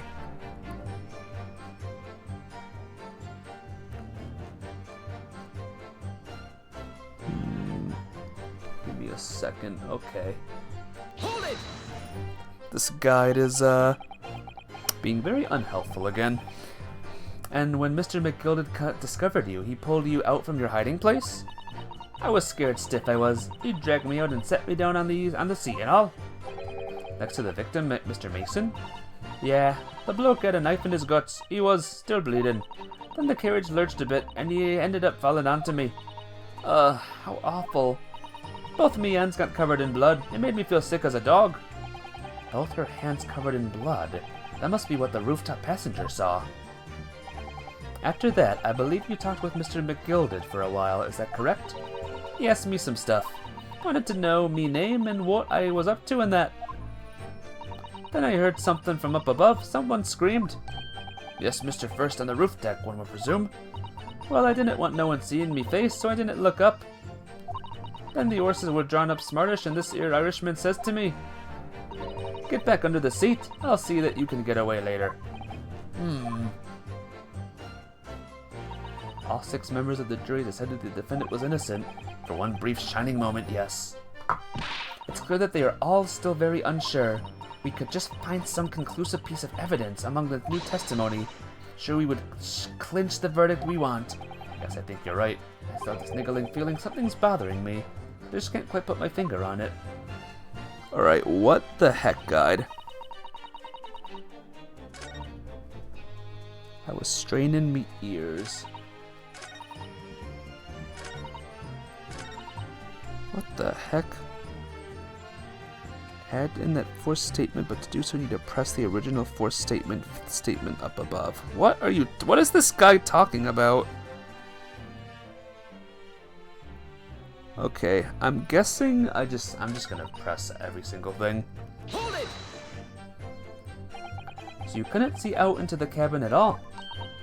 Not a jot. Most days I push the cushion up with me head and look out the crack, and I can have a butcher's looking at who I'm gonna fiddle. I thought you were a pickpocket, not a butcher. I mean, I can't have a look. That seat I got under ain't as plush as the other one, see? So most of the time my passengers plant themselves opposite. But for some reason that night, this here Irishman spent the whole journey right over me head. And for that reason you weren't able to push the cushion up to peek out. I see. Truth is, ain't too happy in small dark places. It feels too much like being thrown in the clink. Okay, guide, this is the third statement, not the fourth statement. So, good job. Smart guide, writer. Anyway, what are you doing? Excuse me! Is something wrong, Mr. McGilden? Oh, I do apologize. Was there something the matter, Counsel? I'm just wondering if Mr. Lestrade's last comment made something occur to you, perhaps. You seem to be thinking something to yourself. Oh, no, 'twas nothing important. I was feeling bad for the poor lass is all. I remember feeling desperate myself as a young lad. Shut up in the dark, 'twas terrifying, so it was. I see. Yes, I'm sure we can all sympathize. I'm still scared of the dark now. Aye, and I don't know about yourself, but I find that the darkness seems to make everything you hear seem that much louder as well. Yeah. I suppose it does, maybe. Miss Lestrade? Did you hear something that night? Anything? An unusual noise, perhaps? No. Nah, not really. All I could hear was the Irishman snoring. Bejeebers, there's no need to tell the whole world of me foibles, you little scamp. What a pity. Only Miss Lestrade had heard something. It might have given us a vital new clue. Yes. What should we make of that last statement of hers? It's, important. My lord, I believe the statement just made by the witness is profoundly important. Profoundly important? But all she said was that she heard nothing. Yes, which is profoundly important, which is the profoundly important point. I'm almost sure of it. I'm almost sure that I don't understand the inner workings of your Eastern Mind, Counsel. Nevertheless, Miss Gina Lestrade, you will supplement your formal testimony by repeating that last statement, please. What? Supplement? What are you on about? Don't give me all your fancy talk. I know what you're trying to do. Well, it won't work on me. That's right. Insult the judge. Always a good move. Insulting the judge is a great move, right, guys? I was straining my ears to work out what's going on, but all I could hear was snoring. Alright, press the original fourth statement, fifth statement up above. Well, I'll just do this one. So you were straining to hear what was happening the entire time, since the moment you hid yourself? Not exactly, no. Sorry. Well, there was no one in the cabin to start with. I could just push the cushion up and have a butcher's to see what was what. But then when I saw the swelling getting on, I got me head down so he didn't notice me. Mr. McGilden sat on the seat under which you were hiding, correct? Yeah, what do you Adam and Eve it, eh? What a mug. So then all I could do was listen. I was waiting to jump out of there as soon as I heard him leave, see? But would he? Not likely. Even though we stopped here and there, I never heard the door open. So I just had to stay put and listen to him driving his pigs to market, snorking like an old dog he was. Are there any conclusions we can draw from that, I wonder? I'm just gonna save real quick. Okay. Here we go. It doesn't add up. Bang. Miss Lestrade, what you have just told the court is clearly at odds with the facts. Ah! At odds? Are you sure, man? Absolutely. It seems my learned Nipponese friend is not as dull-witted as I feared. So Van Zieks realized it too. Counsel, I must insist that you bolster your claim with evidence, or some complicit Marty's name will at the very least. Yes, my lord. I expect you to demonstrate this alleged contradiction to the court. According to Miss Lestrade, while she was hiding in the omnibus that night, she heard nothing but the sound of Mr. McGilded snoring. But think, Ryunosuke, think. Smack! There's something else she must have heard. She should have heard. Show a person. Very well, my lord. Allow me to elaborate. On the particular sound that Miss Lestrade could not have failed to hear on the night in question, the sound very clearly explained by the presence of the following person. That would be the dead guy. Take that!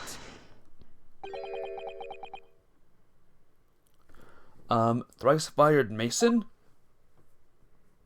Yes, my lord. The sound that Miss Lestrade cannot have failed to hear is that of the victim, Mr. Mason, boarding the omnibus. Order! Explain your reasoning, counsel. Miss Lestrade, allow me to confirm something. You claimed earlier that you were the first person on board the omnibus, is that correct?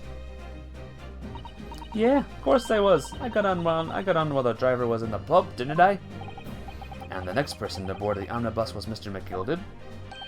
That it was. Not a soul was in the cabin when I climbed aboard. At least not in plain sight. So you were, to all intents and purposes, alone in the enclosed cabin of the omnibus at the time. Did I not just say as much? I wasn't traveling with anyone else, and if that's what you mean. Yeah, I saw him get on, remember? Though the crack under the cushion seat. He was on his own for sure. And from what we've heard, the carriage made a number of stops after that on its upward journey. During which time did you not hear the door opening or closing at all? Nah, I never heard it. That's exactly what I listened for, weren't it? Waiting for this swell to leave. In which case, when and how did the victim end up in the carriage? We know that the victim collapsed inside the enclosed cabin of the omnibus. Therefore, Miss Lestrade's statement about what she did or did not hear is at odds with the facts. Yes, that this petty thief's statement was clearly flawed. Lord Van Zieks. Yes. He knew all too well that there was an inconsistency in Miss Lestrade's test statement. It would seem words of thanks are in order for my learned friend. What are you talking about? You have demonstrated matters impeccably. This witness and her colorful statements are entirely unreliable. Her words are convenient untruths, nothing more. He's dead right. How could the victim possibly not have boarded the omnibus? It makes no sense whatsoever, and this girl is a pickpocket. Let's not forget that. Oh no.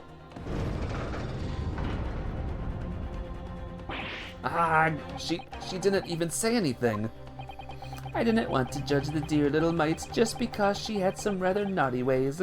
But I must say, I can abide liars. And neither can I. Mr. Foreman, I didn't want to judge the girl just because she had some less than salubrious ways. But I must say, I cannot abide liars. Oh no. It's happening again, guys. Oh no. Arg! Mr. Naruhodo, that's 5 jury members leaning toward guilty. Well, your consideration for others is refreshing, my Nipponese friend. That the considerable troubles you have spared me.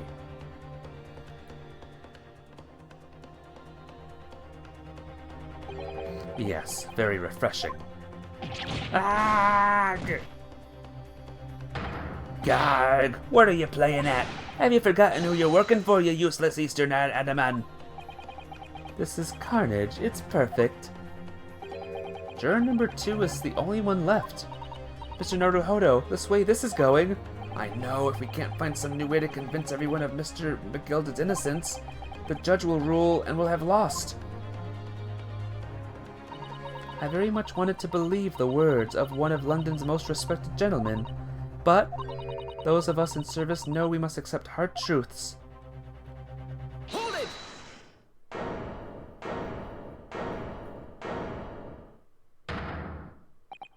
Yes, the witness's last statement seems to have revealed a critical inconsistency in her story.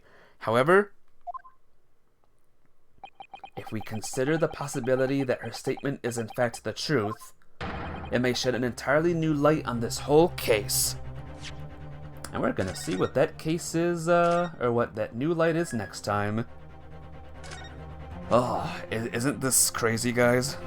Isn't this case freaking crazy? But, we'll have to see more next time, guys. Because for now, we have other business to attend to.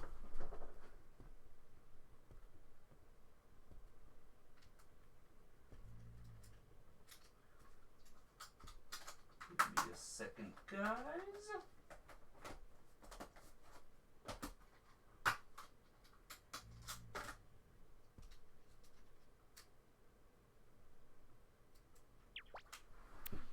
Oh, I forgot to do this yesterday.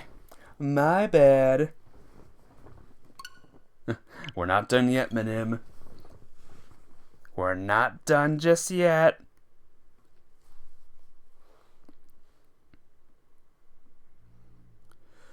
What do you think, guys? Who won the Splatfest, do you think?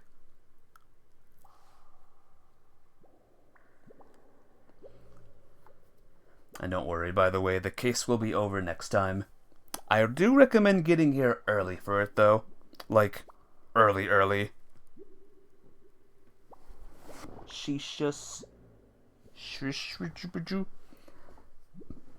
But yeah, I do recommend getting here early, in 2 days. Because we're, like, right near the end of Case 3.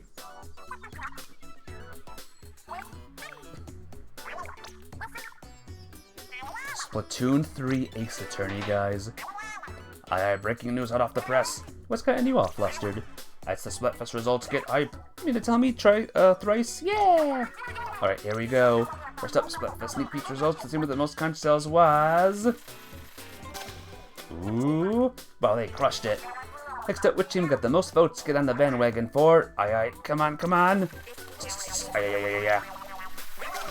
Ooh, good. Pow, haha, hey. No way. Aye, what's next? Tell me.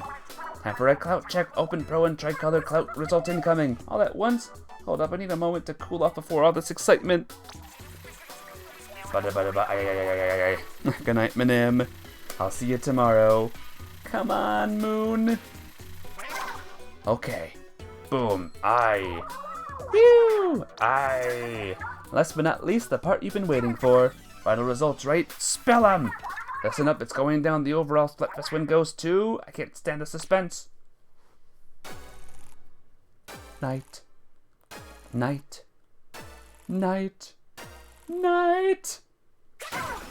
Pow!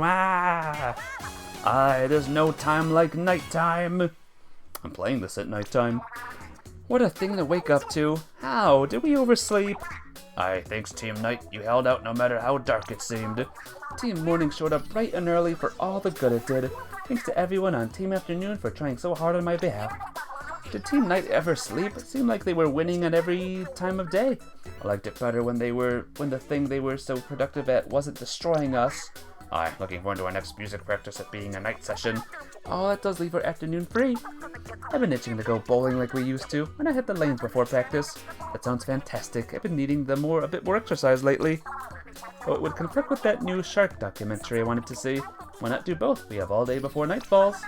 Big man, didn't you want a new spring coat? They might run out of stock soon. I remembered me saying that. Okay, so bowling in the morning, movie in the afternoon, shopping at night. Works for me. Aye aye, sounds like a plan. Though aren't we forgetting something? Well, my team won, guys. Moon was the winner, or nighttime was the winner. Thank goodness for that.